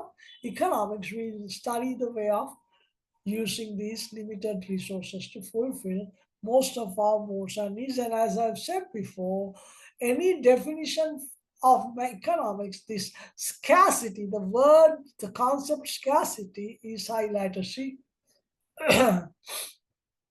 economics is the study of how human beings make choices to use scarce resources when we try to satisfy seemingly unlimited wants and needs. This I said. So the basic problem, be it the poorest country of the world or the richest country of the world, encounter is the scarcity, the gap between unlimited wants and needs and the limited resources available. See? So because of the scarcity, we have to make choices. The example I have given you just now, you have joined this 3-hour lecture, right, to listen to my garbage, right? Why? Because you want to learn these subjects, hoping that this will help you in making effective decisions. Now, if not for this lecture, what are your other alternatives, right? So you give up your second best alternative, right? And opportunity cost is the cost of giving up your second best alternative, right? Because you make choices because of the scarcity, right? Because of the scarcity, right? Right? So the scarcity makes you go for choices. Because of choices, the opportunity cost occurs, right? Right? So you know what is opportunity cost? Cost of choosing, cost of channeling your resources for something, giving up your second best alternative, right? Okay. Now, say that you have paid whatever the amount for this MSc, right? So that is not the only cost that has to be incurred. There is an opportunity cost of that as well, right? The time you spend attending lectures, sometimes you could do extra few hours of part-time work and earn more. Sometimes you could enjoy with your friends or the family members, right? The time you spend in writing assignments, right? Time you spend in studying for the examination, right? So there is opportunity cost involved in that, right? Right? Now, you see, in economics, when we talk about this profit, right? When we talk about this profit, accountants look at the profit in a different way to the economists. right? Right? Accountants, just the total revenue minus the total cost, known cost, out of pocket expenditure, what you spend on electricity, water bills, the raw material, cost of raw materials, the wage bills, so you deduct cost from the revenue, that's over, right? But the economists look at it in a different way, right? Economists look at it in a different way. There they look at the implicit cost, the opportunity cost, right? Opportunity cost. What is implicit cost or the opportunity cost? Now let's say, right? Let's say that you have your own business. You have your own business. And you run the business part of your house, in your own premises, right? Okay.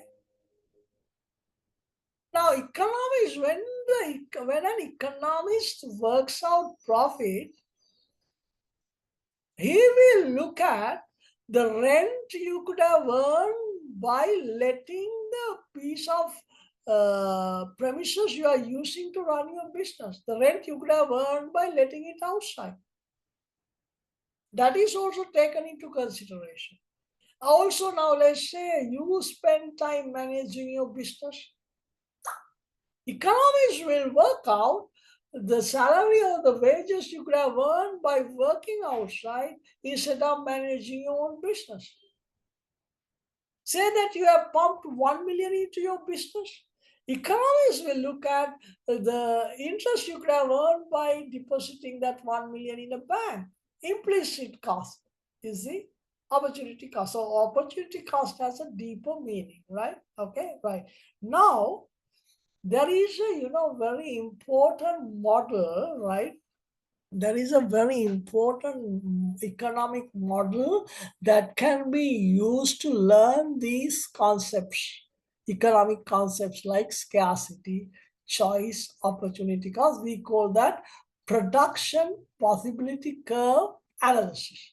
PPC, production possibility curve analysis, and the model is based on 4 assumptions, right? Model is based on 4 assumptions. One is only 2 goods that can be produced. Imagine that the 2 goods are food and clothing, right? Okay, or else computers and motor vehicles, right? Or else bananas and apples, whatever, right? Guns and butter, right? Only 2 goods can be produced, right? The resource base in the economy is fixed during the period under consider. Normally, we consider the period to be 1 year. Within that 1 year, the resource base is fixed. There is no change in that. Technology also is fixed, right? 4th assumption is the resources can be combined in any way to produce the given 2 goods. Only 2 goods can be produced. The resource base of the economy is fixed during the period under consideration. Technology is fixed. Resources can be combined in any way to produce the 2 goods. And also there is another additional one. Certain resources are ideal to produce one thing than the other. Now let's say you are referring to food and clothing. A man who is good at operating a sewing machine is ideal to produce clothing than food. Man who is good at operating a tractor is ideal to produce food than clothing, right? So these are the assumptions, right? Now look at what I'm going to write here now, right? Now, based on that, right? Now, if you take this as the food, right? This as the clothing, right? This is the production possibility curve, right? This is the production possibility curve, right? What does it mean? This curve shows, right? I said we are talking about efficiency, right?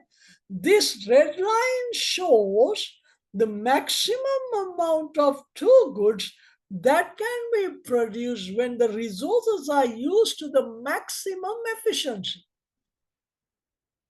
If you use all the resources to produce food efficiently, the maximum amount of food that can be produced is F naught.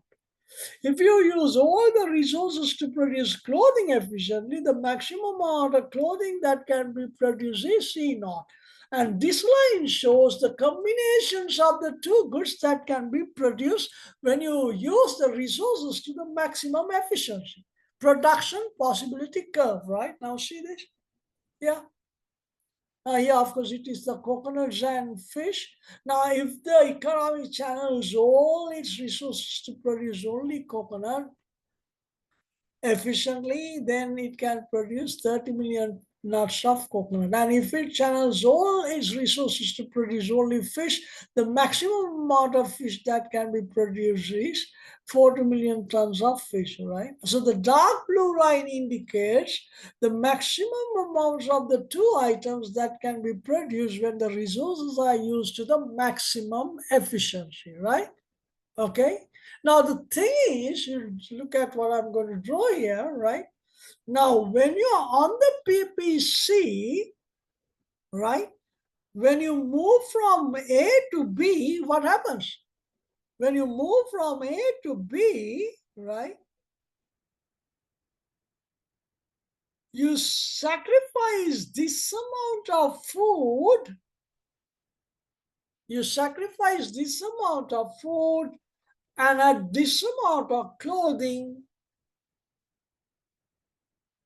moving from A to B. So the opportunity cost here is, right, minus delta F over delta C, right? Because the resources are scarce and you have used the resources to the maximum efficiency, when you move from A to B, you give up this much of food to have this much of clothing, right? Okay, there is opportunity cost and the scarce and the choice. You can have either the combination at A or the combination at B. Now let's say you move from point C to D. Now what happened? Now what happened?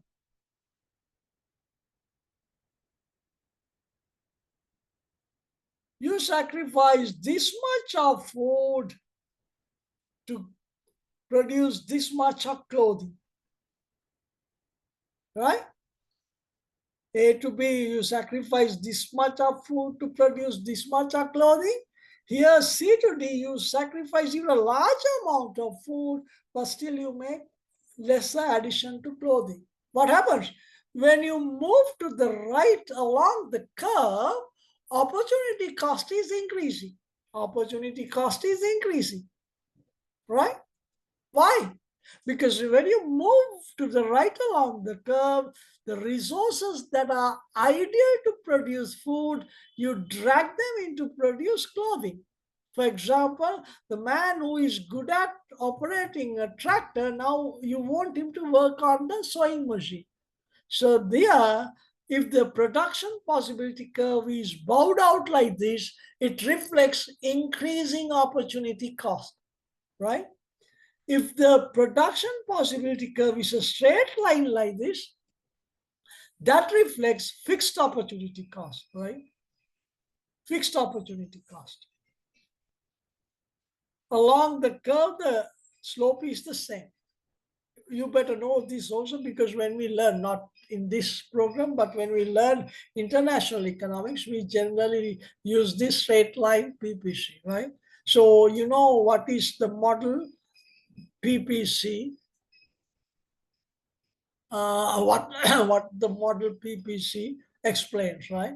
Now, see this one. See this one. This is increasing opportunity cost. Why? Now see, if you look at the top part of the curve, right? By sacrificing 5 million tons of coconuts from 30 to 25, the economy adds 20 million tons of fish here, not to 20 here. Yeah.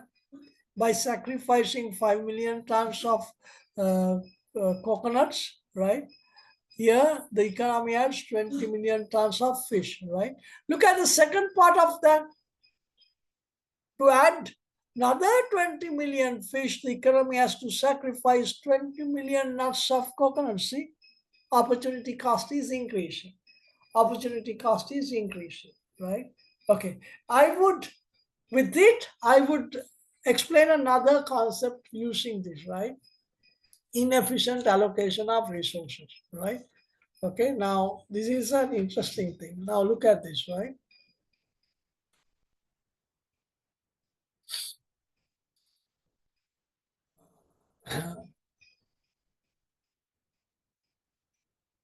Right?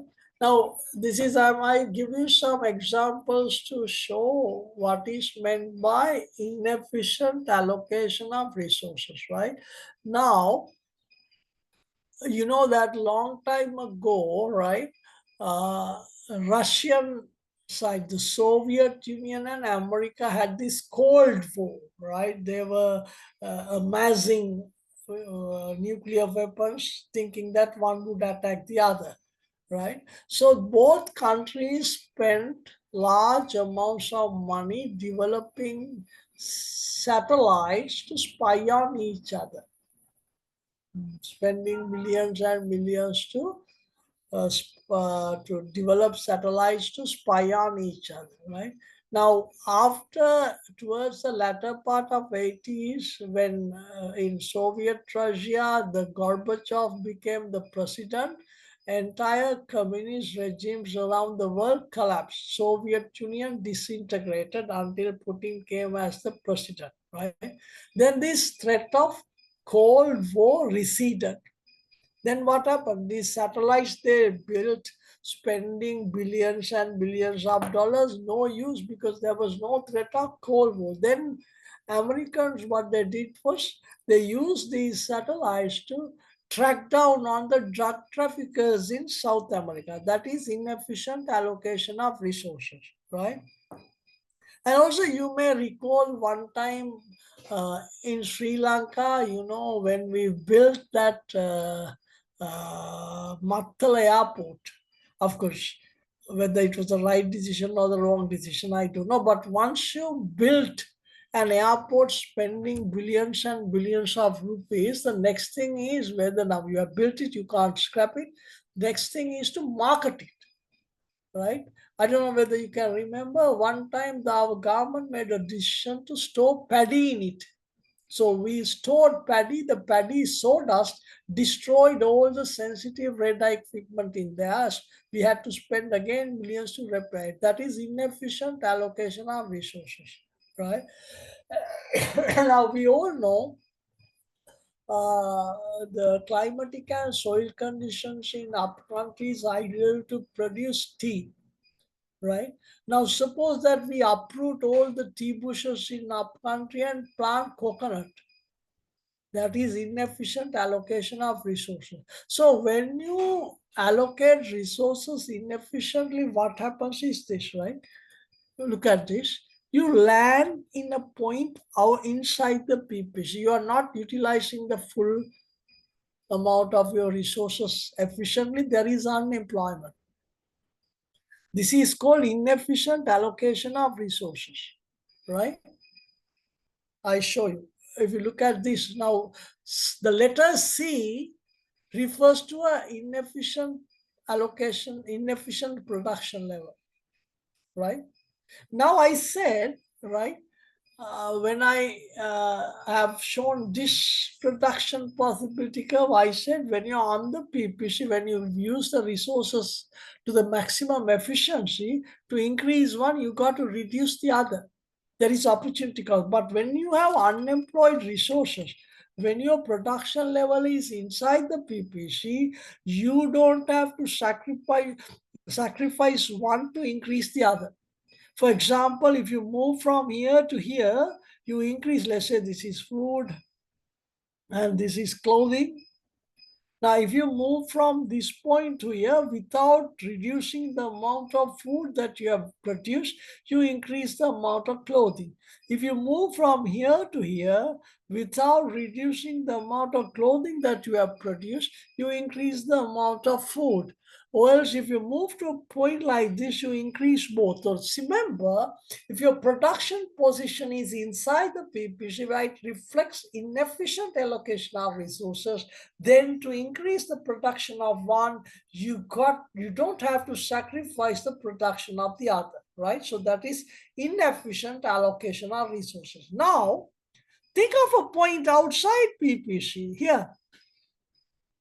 We call that unattainable levels of production. Unattainable levels of production, given the technology, given the resource base, an economy cannot achieve a production level which is outside the PPC, and we call that unattainable levels of production. Now in your slide, the point D means unattainable levels, not feasible, right? Not feasible.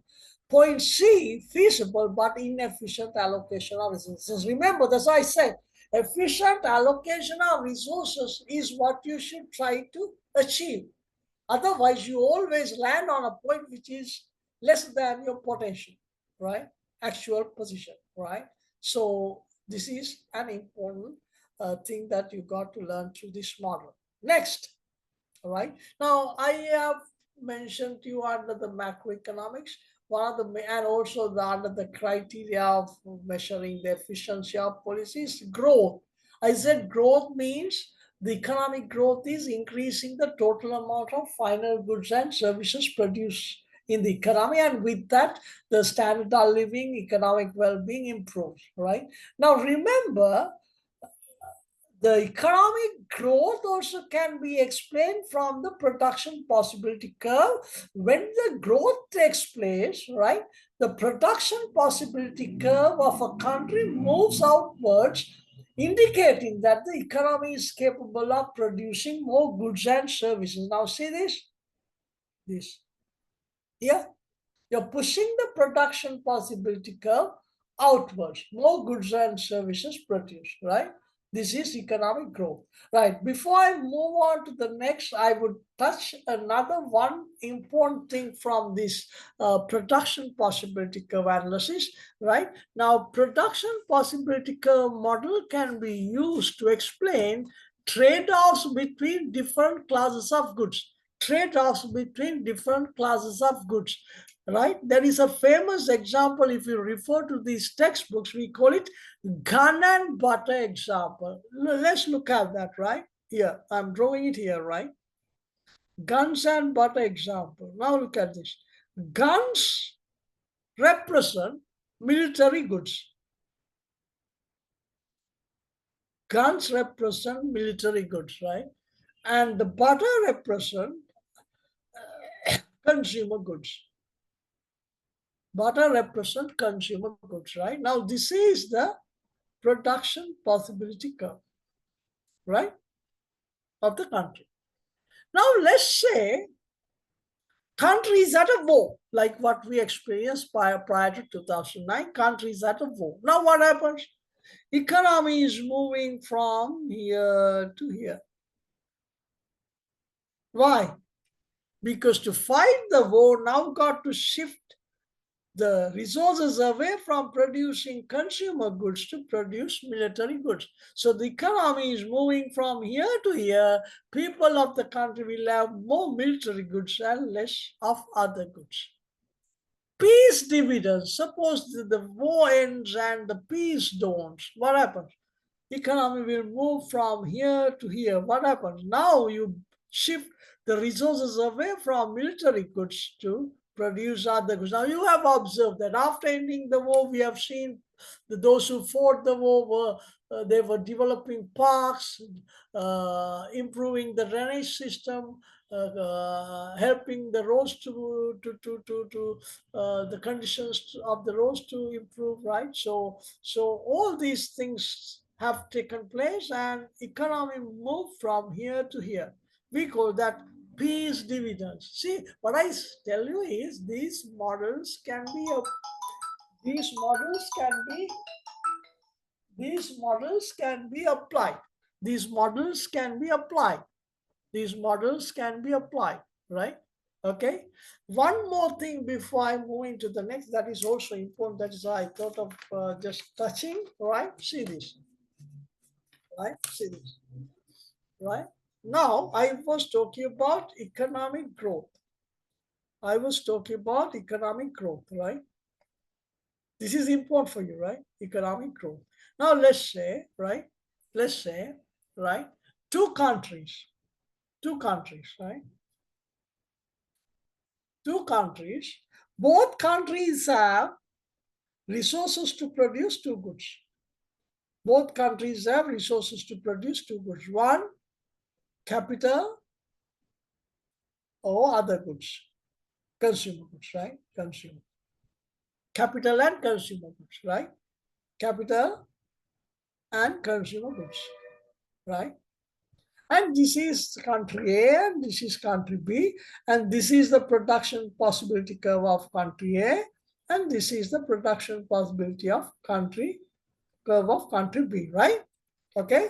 Now, country A, the production position is here, right? Country B, the production position is here, right? What does it mean? Now here, country A is producing more capital and less consumer goods. Here, country A is producing more consumer and less capital. Okay. I was talking to you about growth. Now, even the slide, what you see on the screen is about growth, because when there is growth, the production possibility curve moving outwards, right? Okay. Now, what is your idea? What is your idea? How would these two countries, the economies of these two countries will grow? It doesn't matter whether your answer is right or wrong. I prefer if you answer, right? So the country A, this is the position where country A is producing more capital and less consumer goods. Country B, less capital and more consumer goods. How would the growth take place in these two countries? Answer, it doesn't matter whether your answer is right or wrong. Hello? What's your answer?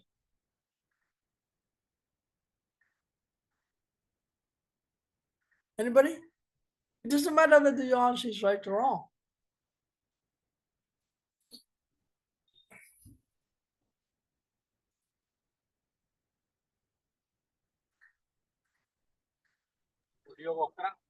The Huh? country B has a good economic growth. Country B. Huh? Yeah, I think so. Yeah, Yeah. Okay, country A will have less growth. What is your name? I'm Situmini. Sorry? I'm Situmini.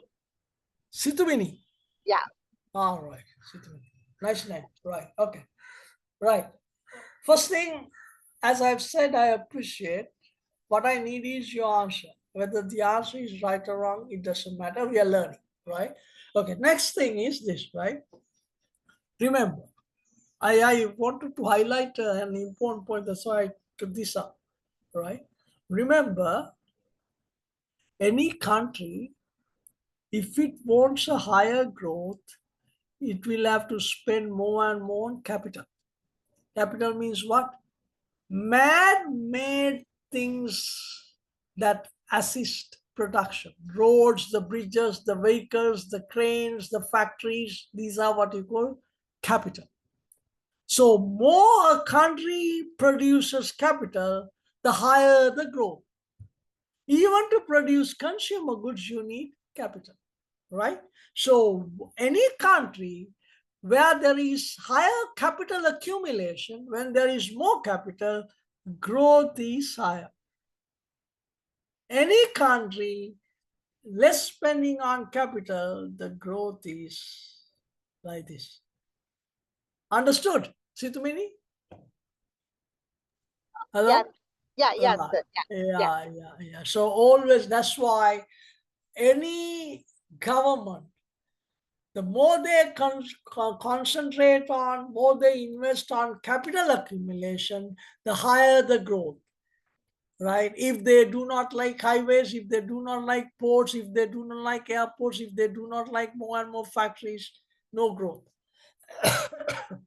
That's why Now when when a country's government is having financial difficulties, right? When the budget deficit is too high, budget deficit means the gap between the expenditure and the revenue. When the budget deficit is too high, one way to reduce that is to cut down the government expenditure. But if the government is cutting down expenditure on capital, that is very harmful in the long run. That retards the long run growth. Always the government should accumulate capital, invest more and more, more and more on capital accumulation. So this is a very important point, always remember, right? So if any country needs higher progress, economic progress, it is vital for them to invest more and more on capital. Capital accumulation is one of the major factors that would enhance the growth prospects of a country. Understand? Right? Okay, now we move on to the next slide. So one thing, how do we make that graph? That is, what's the way to draw that graph? Now, I don't understand. Now see, I have told you, right? Growth, with the growth, the production possibility curve moves outwards, right? Growing economy means you produce more and more or more and more goods and services. Therefore, the production possibility curve moves outwards, right? Okay. Now here, to show that the economy is growing at a healthy rate, I have sort of drawn these curves with a bigger gaps here, larger growth. But here I have drawn the curves with here smaller gaps, showing that less growth. Understand? Got it? Hello? No, actually, I wanted to understand how do we draw the graph? I mean, which item we are going to use? I mean, what is the... It's on one axis capital goods, other axis consumer goods, or composite goods, other goods. Capital goods, other goods. So here, this point means more capital, less other goods produced. Here, more other goods, consumer goods, less capital. So when you produce less capital, less growth. Understood? So when we compare to our country, Sri Yeah. Lanka, now if we have that, let's say that if we build up, if we expend more on that highways and all other things, if we expend, and after that, do we need to expend more to that? Capital accumulation, endless. Right? Now the problem is this, right?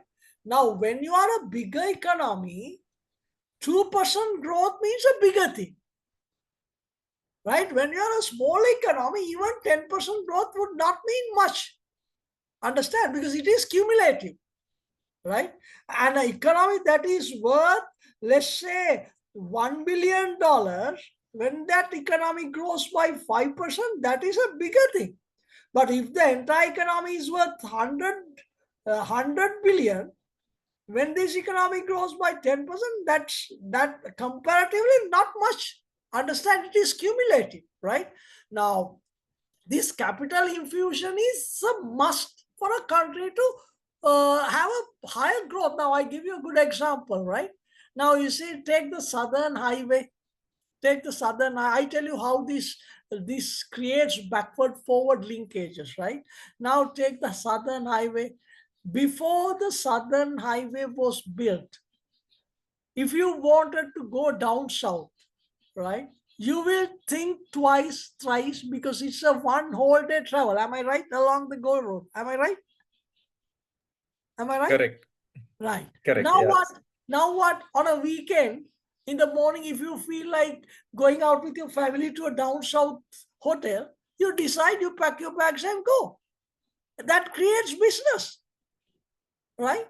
So the hotels in down south generate more income because people in Colombo, they would love to visit because the traveling time is 1 to 2 hours maximum. And when the hotels in down south generate more money, they buy goods and services from other businesses there.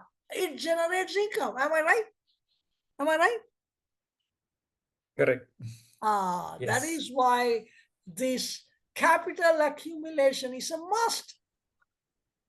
If you don't infuse investments to expand capital, growth is less.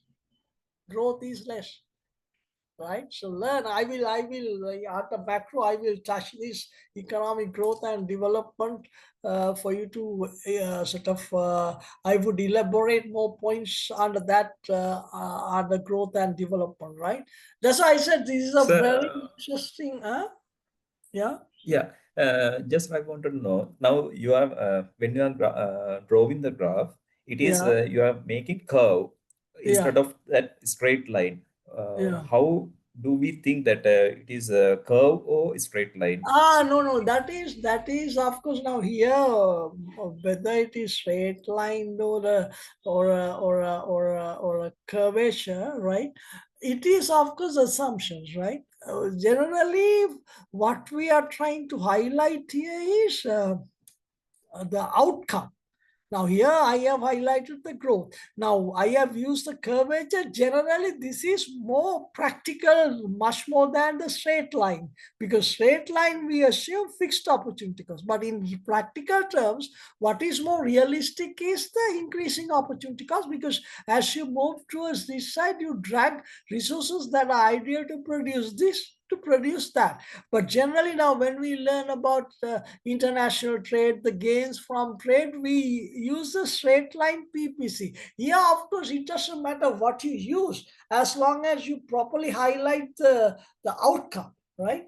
Generally, these are assumptions. The models, of course, we try to sort of create a miniature form from a larger reality. So there, of course, these are assumptions, but what you got to learn is using this, how you kind of analyze the practical situation and understand the bigger outcome. Understand, right? That mean in the local any business or any if we say that one country to country, it is a coverage. But when we are doing that international business, that is a straight line. No, Is it? because Isn't it? when we do the international economics to understand gains from trade, we generally assume assumptions, right? There are a lot of assumptions in economics, because you can't include all the real world situations into one model. Then you will never learn. That's why, there is a nice story, right? A flight traveling through a desert or a jungle, right? In that flight, there were three people: one economist, and the other engineer, and the other a medical doctor. Suddenly, plane had to be landed, and they had a problem of finding food. Then one person had a can of food, right? And then they wanted to open up this can, and now three people were suggesting, because they didn't have a kind of a thing to open this, right?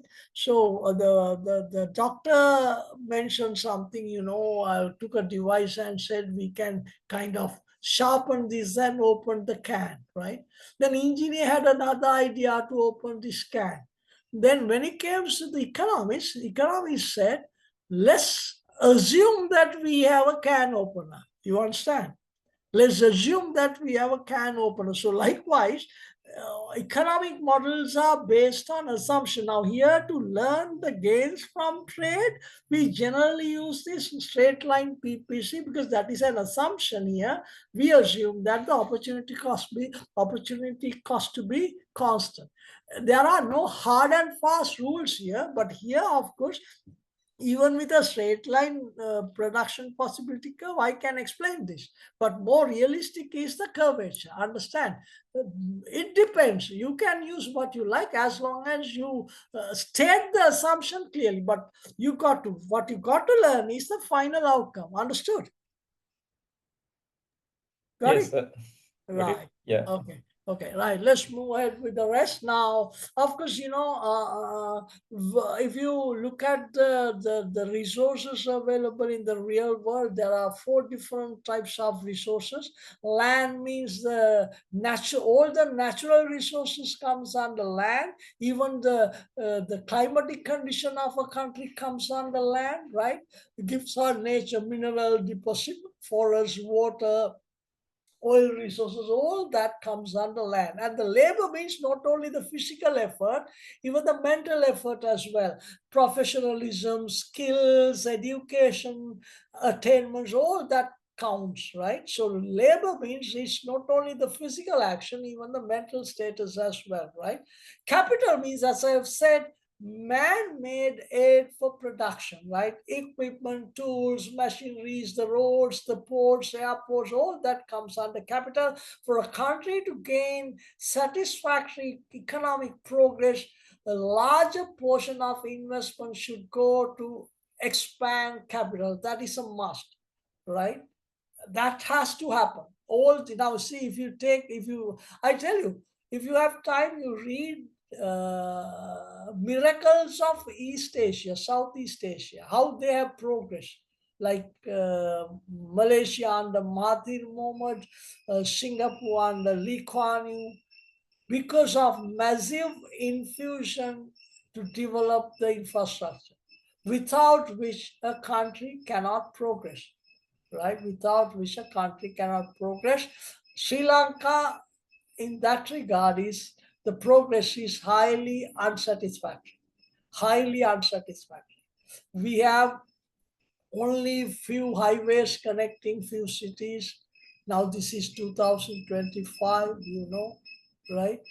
And we don't have a smooth flow of traffic. Most of the roads are narrow, and indisciplined driving means cost on the economy, delays, blockages, accidents, heavy economic cost involved in that, right?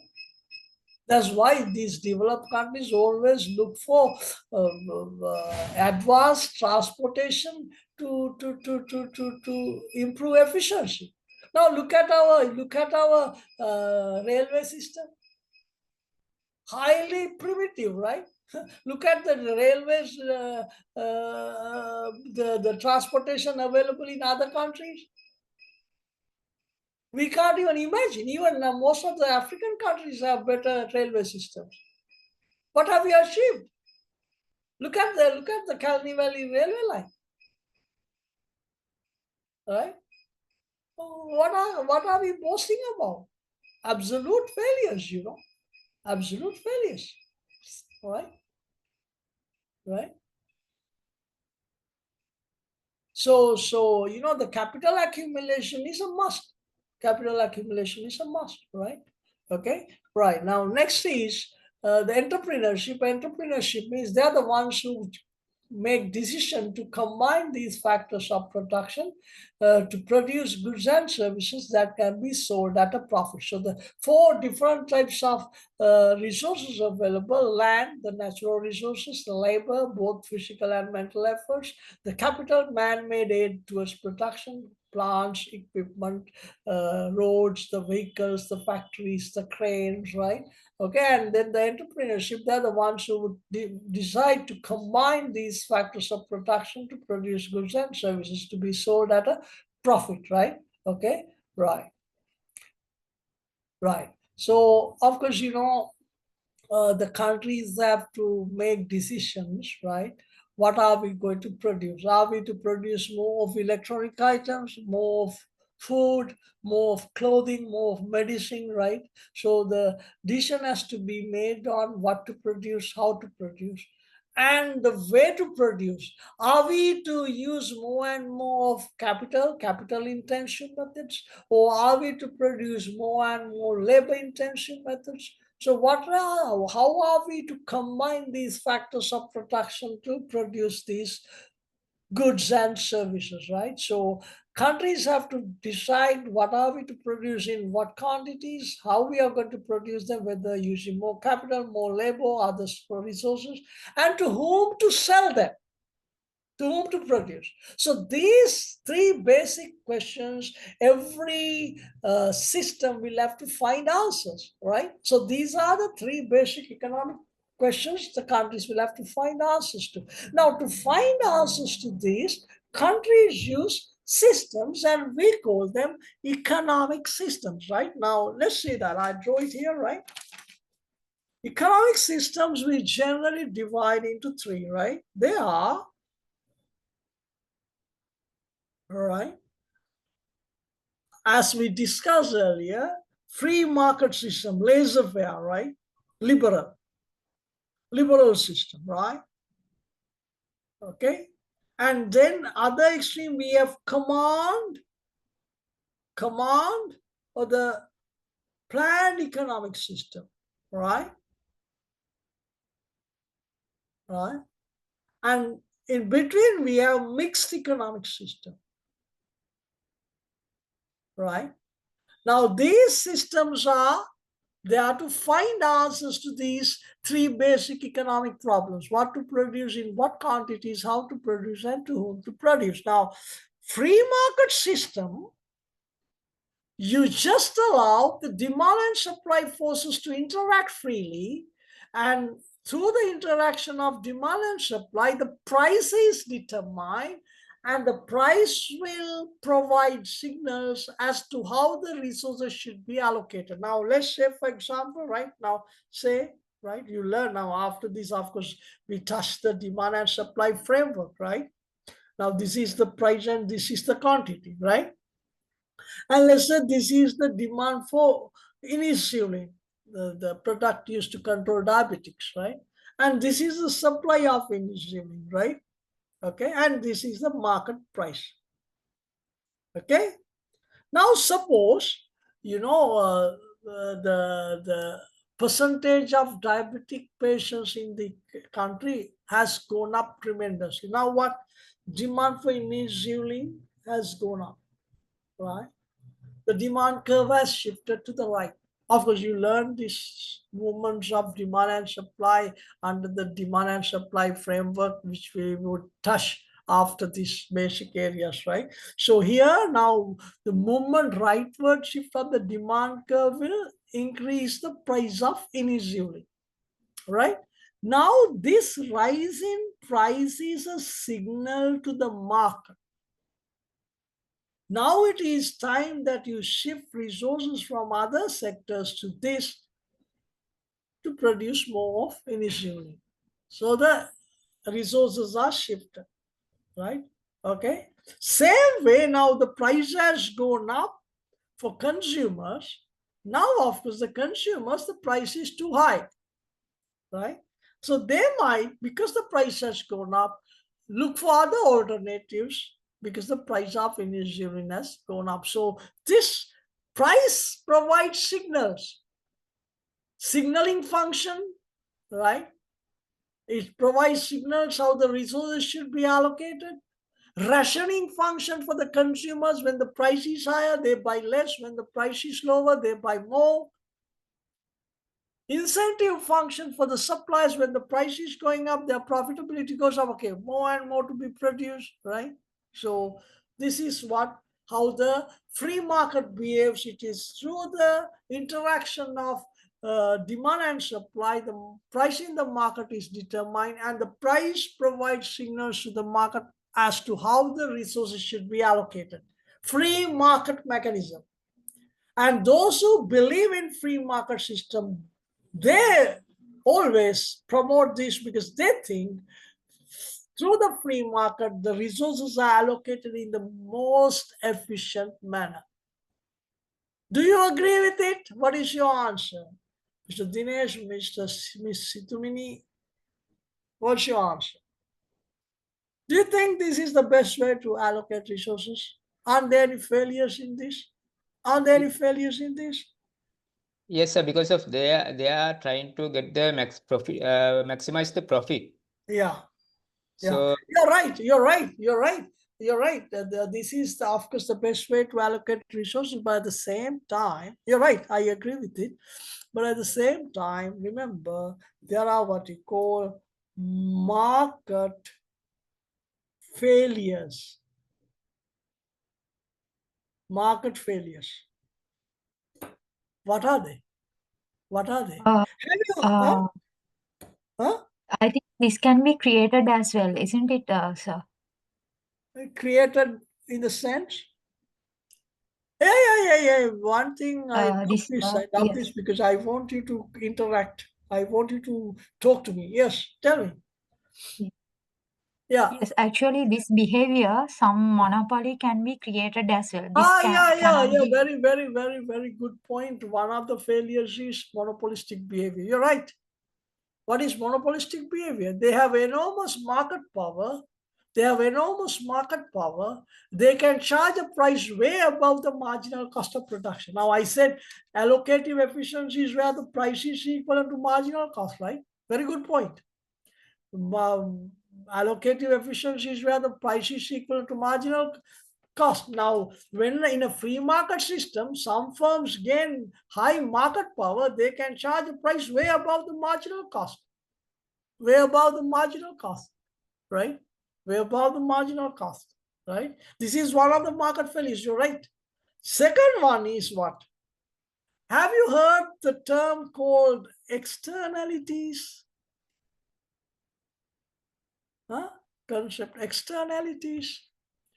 Externalities mean, right, when there is an action, if that action affects positively or negatively to a third party, that is we call an externality. Externality can be positive, externality can be negative. There can be production externalities, there can be consumption externalities. I tell you, I give you some examples, right? One is now suppose that in your area, right, a person has set up a soft toy factory to produce soft toys for exportation. And in the process of production, they pollute the environment, releases chemicals into the air and harmful gases into the air and chemicals into the nearby waterway. Now what happens?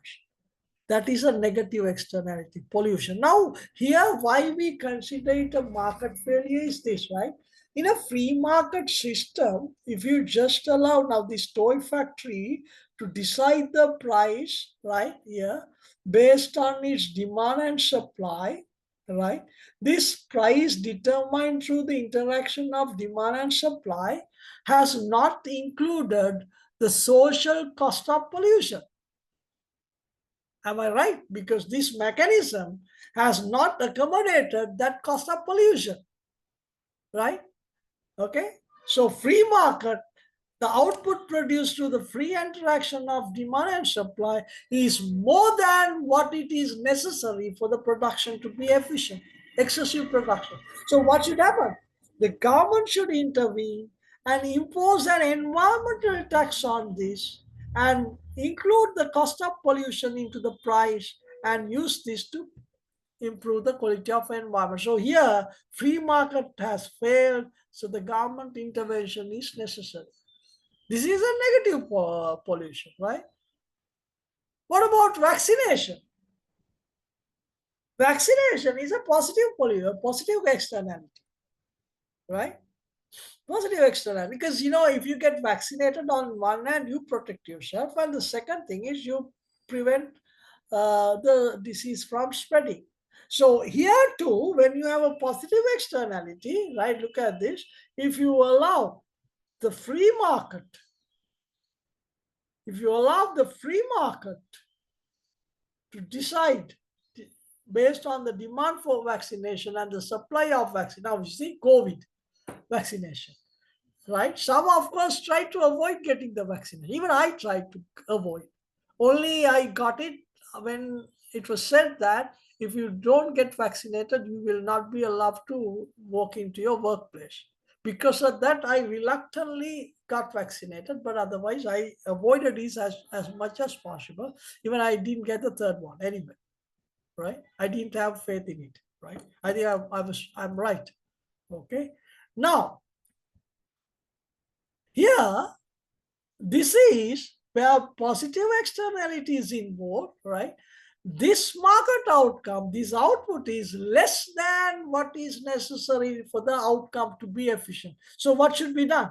Government will have to either make the vaccination compulsory, like in the case of COVID, or provide a kind of a subsidy to encourage people to get vaccinated and shift the demand curve to the right. Now, of course, you have included this social benefit into the system, and now you have established the efficient market outcome.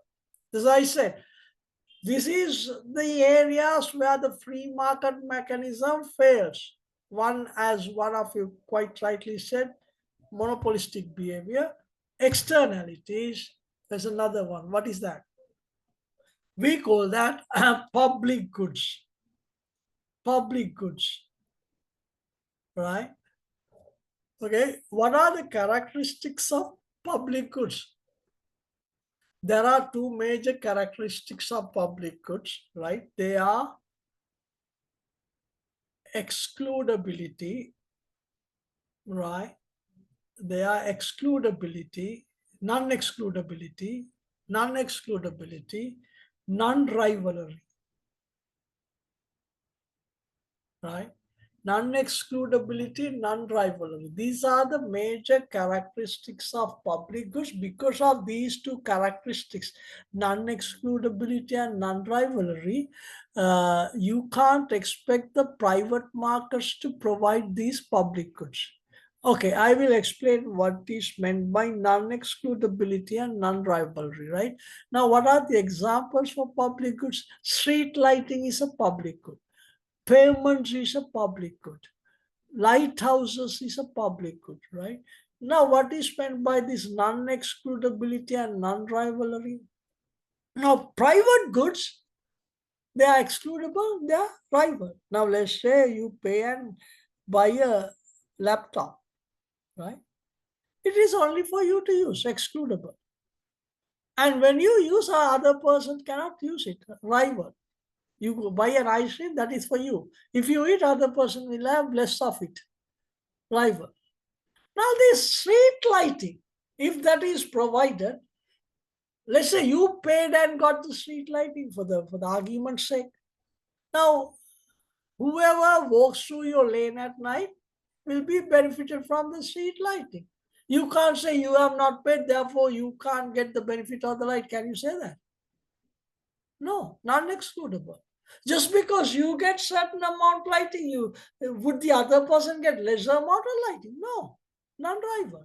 So because of this non-rivalry and non-excludability, you cannot expect a private market to supply public goods.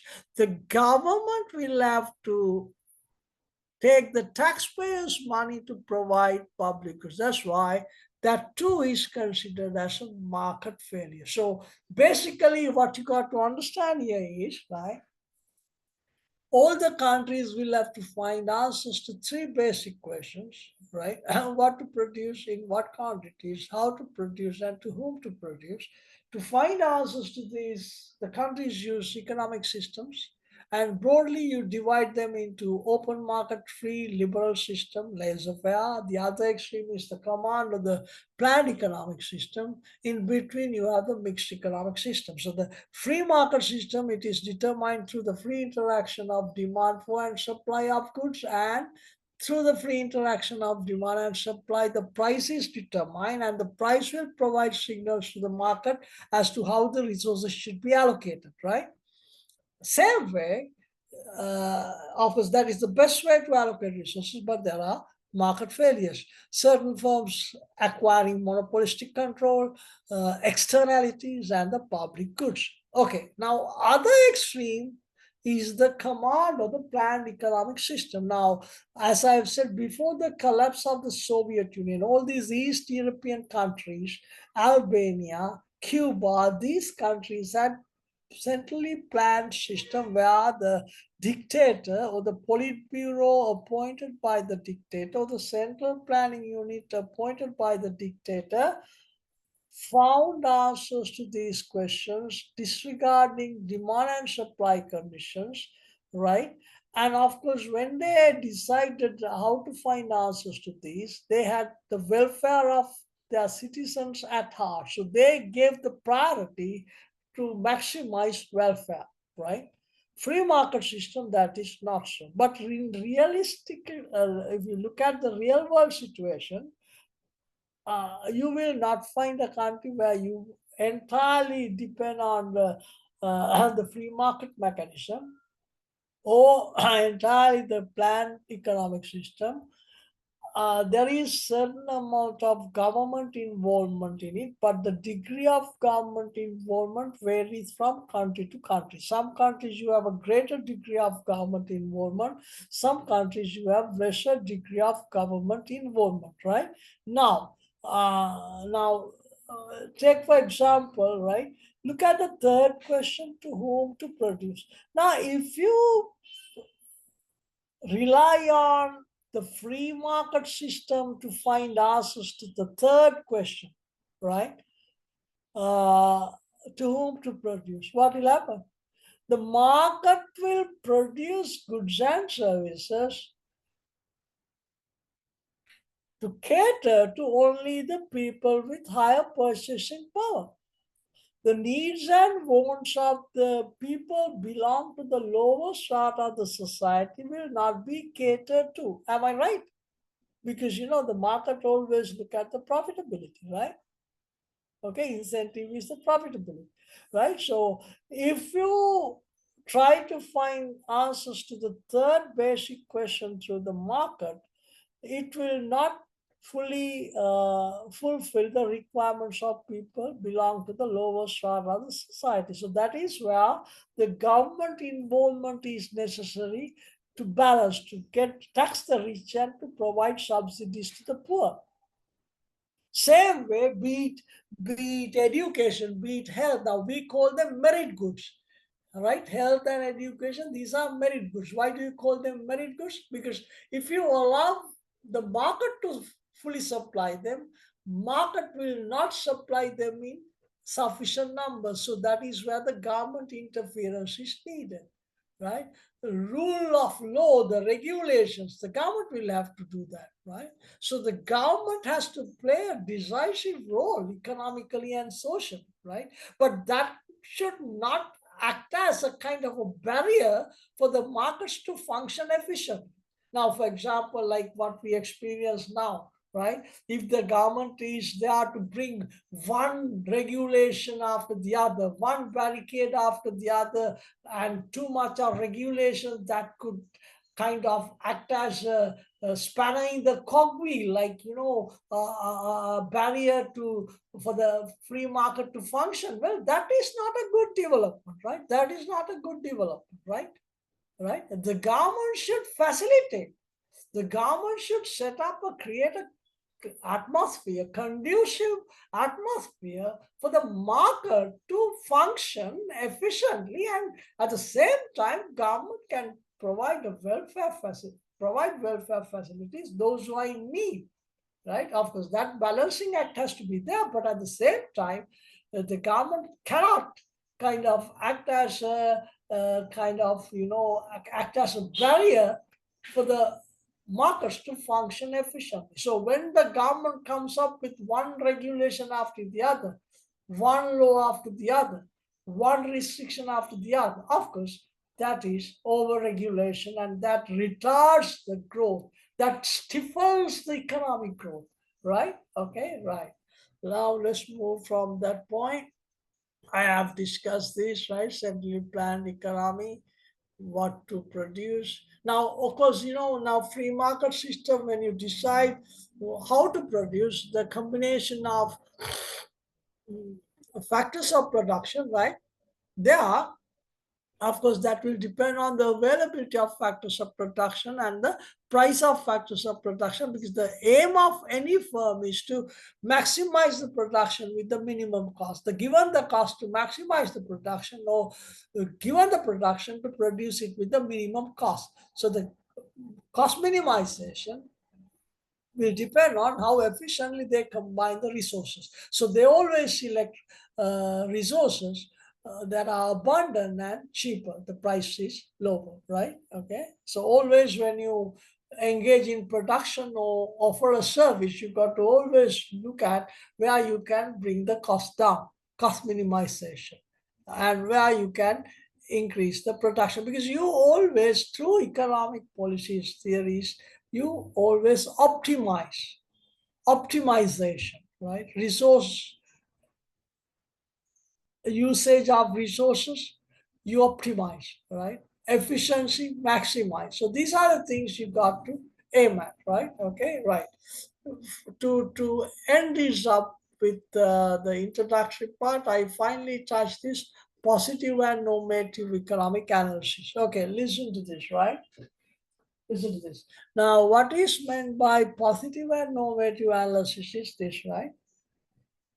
Now, we as observers or whatever, we look at the way the economy functions and we make our own judgments. Now, even in our discussion, I have made so many observations. I have expressed my viewpoints openly, right? So likewise, you also look at the way the economy functions and make our own judgments. Because, functioning of the economy is not flawless. There are flaws, right?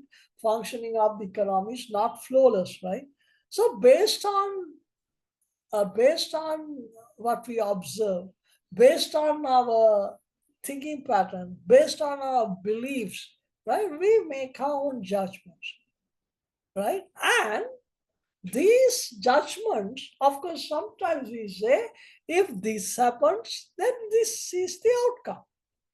I would say, if the price of fuel increases, then the cost of living invariably goes up. Am I right? We all know in the past, right, every time when the price of fuel has gone up, then the cost of living also has gone up, right? That's what we have experienced. The past empirical evidence suggests that every time the price level went up, the cost of living went up. So I would say, if the price of fuel goes up, then the cost of living invariably goes up, right? That is what we experience, right? Okay, okay. Now, this type of economic analysis, right, based on past empirical evidence, statements of if and then. If this happens, Sir, yeah, sorry disturbing. Why yeah, it is not happening vice versa, that that fuel price goes up? Yes, it is cost of living going up. yeah. But that if fuel prices going down, why Uh-huh. the living cost reversing? That what is the reason? What are the Yeah, reason to that? you have asked a good question. There are two things. One is our social cultural behavior. We are not genuine enough to pass down these benefits to the consumer. It can be a small boutique. It can be a three-wheel driver, right? It can be other type of business that depend on fuel. Our social cultural practices are that we are not genuine enough to pass down that benefit to the consumers. That is one reason why the benefits will not trickle down, right? Second reason is, now the government also using this fuel, energy, etc., as a revenue generating avenues. However much they say that the prices can be brought down in line with the world market prices, that never happens, because once they come to power, they look at these things as the ways of generating income. So because of these reasons, the benefits won't trickle down. right? On one hand, the genuineness of hello, yeah. And so there is a problem with regulatory issues, right? If Yeah. regulate, One hand the regulations, right? One hand the regulations. Secondly, our own social cultural behaviors, right? attitude. Attitudes, exactly. Third is government always look at these things as revenue generating exercises. That is a wrong way of looking at it. Like looking at it entirely, looking at these things as entirely revenue generating way exercise is a wrong way of doing. Now, one classic example is the importation of vehicles. Now, importation of vehicles should depend on like how the income levels of people fluctuate. If the income level is growing, people should be able to import vehicles at a genuine rate, of course, without putting too much strain on our exchange rate reserves, foreign exchange reserves. But if you look at the importation of vehicles purely as a way of making billions and billions of tax revenue for the government, that itself is a wrong approach. That itself is a wrong approach, right? Generally, any product, there is a cost. Cost is calculated by the costa inputs and plus the margin. And then, of course, through the importation, the government can have an additional benefit through taxation. But if you look at the taxation as only way to generate billions of rupees for the government, that is a wrong approach, right? That is a wrong approach, right? So here, Is yeah, Yeah, instead of increase in that because of the crude oil prices going up, if yeah, the fuel price increasing based on that one, yeah, I mean we cannot reverse that other cost of living. Some countries like I'm currently in Oman. yeah, In this country, yeah, even that international crude oils going any fluctuations, they are not yeah, changing their prices of the fuel. They are yeah. keeping that price for the fuel. It sense that most of some items that are basic items, Uh-huh. they that prices never going up, any fluctuation not happening. So that they have That is, I mean, yeah, you're right. They have a established system, right? yes. They have oil. They are an oil producing country. Am I right? Yes, oil producing country, but they are again their oil they are selling to other countries. That means crude oils, Yeah, whereas they are buying oil, petrol from other countries like yeah, Iran and some other yeah, countries. yeah, So still their prices keep without changing. I yeah, mean yeah, now I'm in here 6 years, but the yeah, price is still the same. yeah, No any changes happen. yeah, yeah. Now the thing is, the price of essentials remain the same. Am I right? Yes. Because of that reason, I mean, now what you said, I mean, if our country happening, if the fuel price goes up, the living Yeah, cost going up. yeah, But the if even that fuel price going down, let's say that now fuel price is 300, but yeah, going up to 350, that living yeah, cost going up. But yeah, even if return back to the 300, our yeah. living cost not going down Yeah, because of you're right. that You're what you right. said You're that right. You're right. You're right. And if that's if as we our discussed, yeah it is the attitude and the cultural social factors as well as the government practices, right? So yeah here, what I'm trying to highlight is now positive economic analysis means it can be approved or rejected by referring to the past empirical evidence. If this happens, then this is the outcome. So now if you refer to Sri Lanka, always every time when the price of fuel has gone up, price of fuel goes up, naturally the cost of living goes up. Am I right? correct sir. Yes. If So positive economic statement is if this happens, then this is the outcome, and that can be accepted or rejected by referring to the past empirical evidence. Am I right? Got it? That can be accepted or rejected by referring to facts and figures. Got it? Sir. Okay. Understood? Now, normative economic analysis is different. Normative economic analysis is it's a subjective thing, right? Our value judgments. Now, for example, say that I want the government to facilitate more and more private sector education. So I would say government should take more and more steps to expand the private sector education.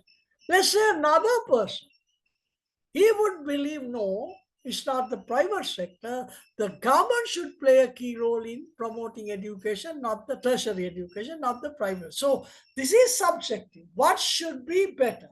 I would say a family of 5 with monthly income of less than 200,000 rupees should be exempted from taxes. Should be my value judgment.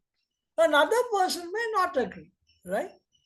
So that is normative economic analysis based on our own value judgment. So when we look at the way the economy functions, we make our own judgments and we make our analysis, right? Positive economic analysis means they are based on past empirical evidence. You can either accept or reject it by referring to the past evidences, empirical evidence. And if this happens, then this is the outcome. Normative economic analysis means that is our own value judgments. What should be better, right? What should be better, right?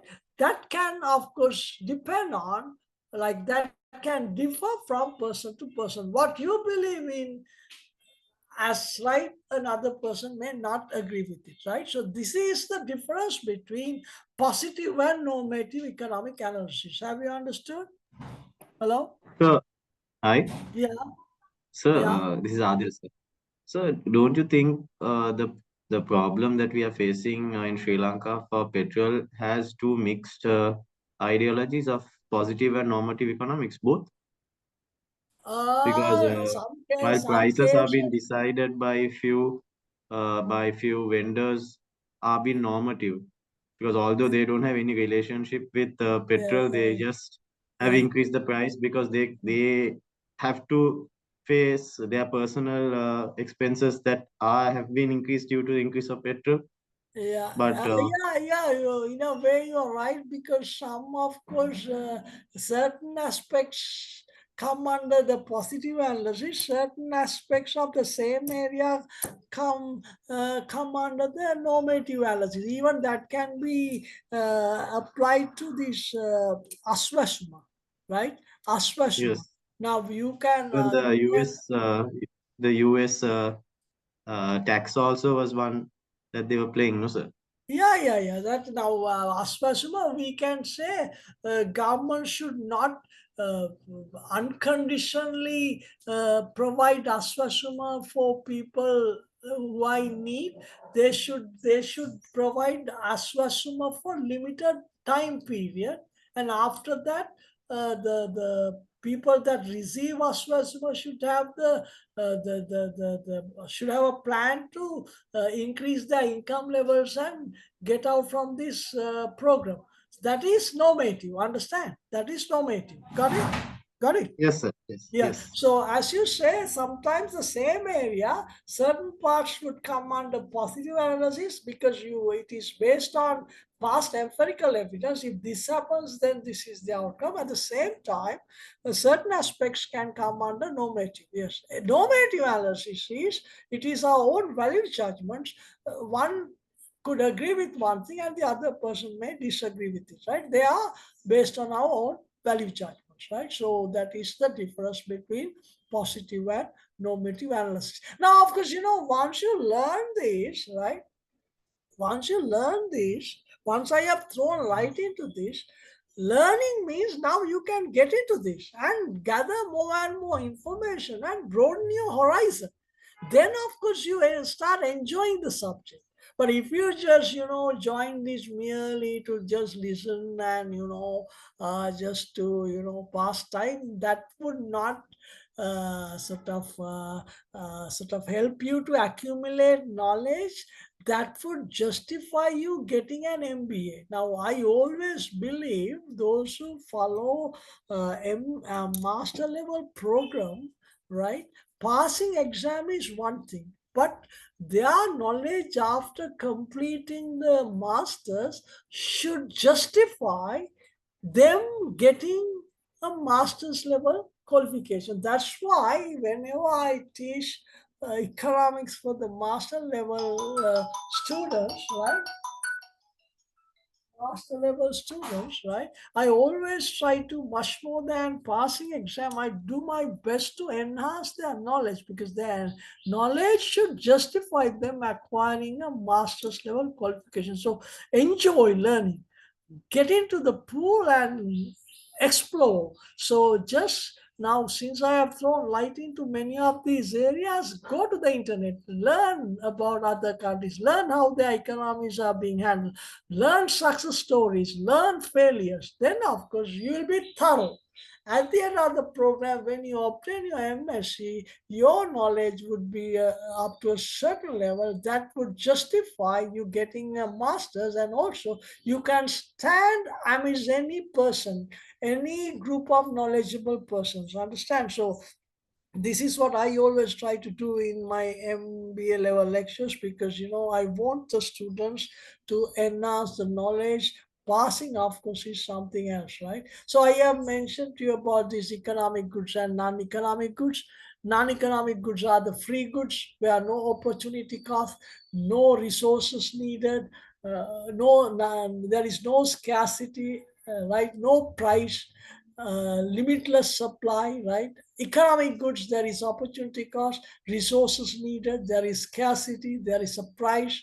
Private goods, excludable, rival. Public goods, non-excludable, non-rival.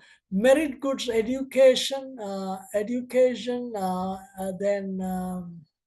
what do you call, health, yeah.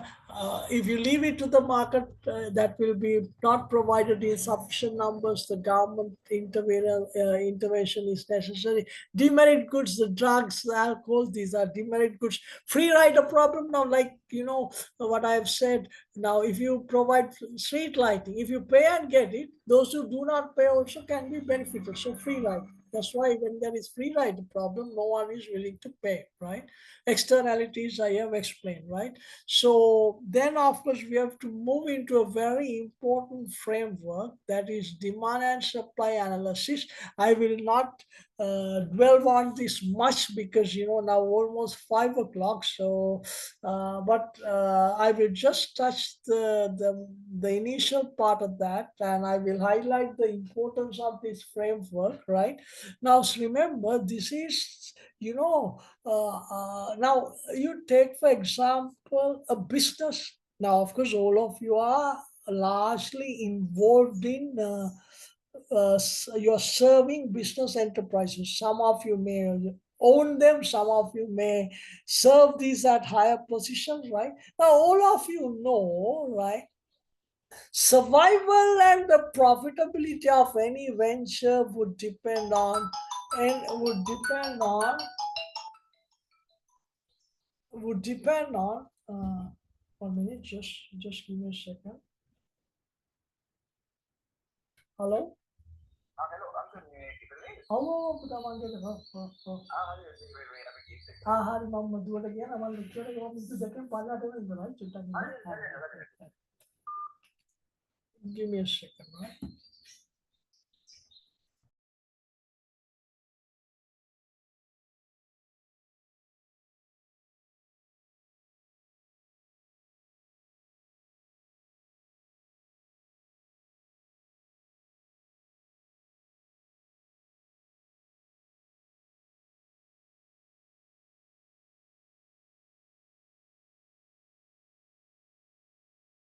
Sorry, right now here, any business venture, the survival and the continuity will depend on the demand for the product or the service you offer, right? If there is no demand, if there is no demand for the product you offer, or if there is no demand for the supply you offer, you can't survive, you can't make a profit, right? So however basic this framework is highly important for any business demand. At the same time, the supply. Now, let's say, right, if you take the Sri Lankan natural gas market, two suppliers, right?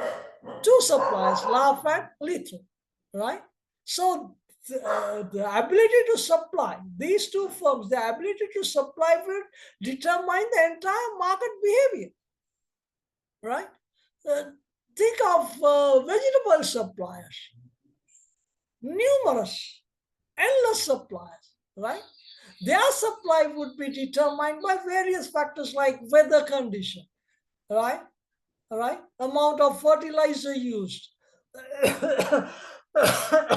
amount of fertility in the soil, amount of effort made, the kind of seeds used, right? So depending on that, the supply to the market is determined, right? And also the demand for vegetables. Sometimes now when people become more and more health conscious, they go after vegetable produce using organic fertilizer, right? So finally, what I'm trying to highlight here is any business, right? The revenues, the profitability, the survival, the continuity will depend on how the consumers demand the product or the service the business offer. Same way, how the suppliers behave. Now you are involved in supply chain, right? Sometimes to finalize the production of a good, you got to depend on many suppliers, sometimes scattered all over the world, right? So there is a cost involved. Sometimes if you're importing, right, the cost would depend on the way the exchange rate behave, right? Okay, so this demand and supply, right, is extremely vital because the behavior of demand and supply is necessary to determine the price in the market, right? The price in the market. So the price is what would make the consumers either buy or reject, right? So now, of course, supply conditions of a product depends on many factors. Demand conditions of a product will depend on many other factors. So finally, all these factors would combine to decide how the entire market behaves. So depending on the market behavior, right, the survival of the business would be determined, profitability of the business would be determined, right? Okay, so consumers, producers, all are influenced by the price. When you buy something, wouldn't you decide whether to buy it or not based on the price? And when you produce something, whether to hire the labor, whether to purchase a particular raw material, wouldn't you decide that based on the price of this, right? So remember, this market behavior and the price mechanism and the determination of price, all these are very important. I will not keep you long because we have been talking for 3 hours, right? And hope that you have gained something out of this, and I have been able to kind of instill some interest in the subject in your system.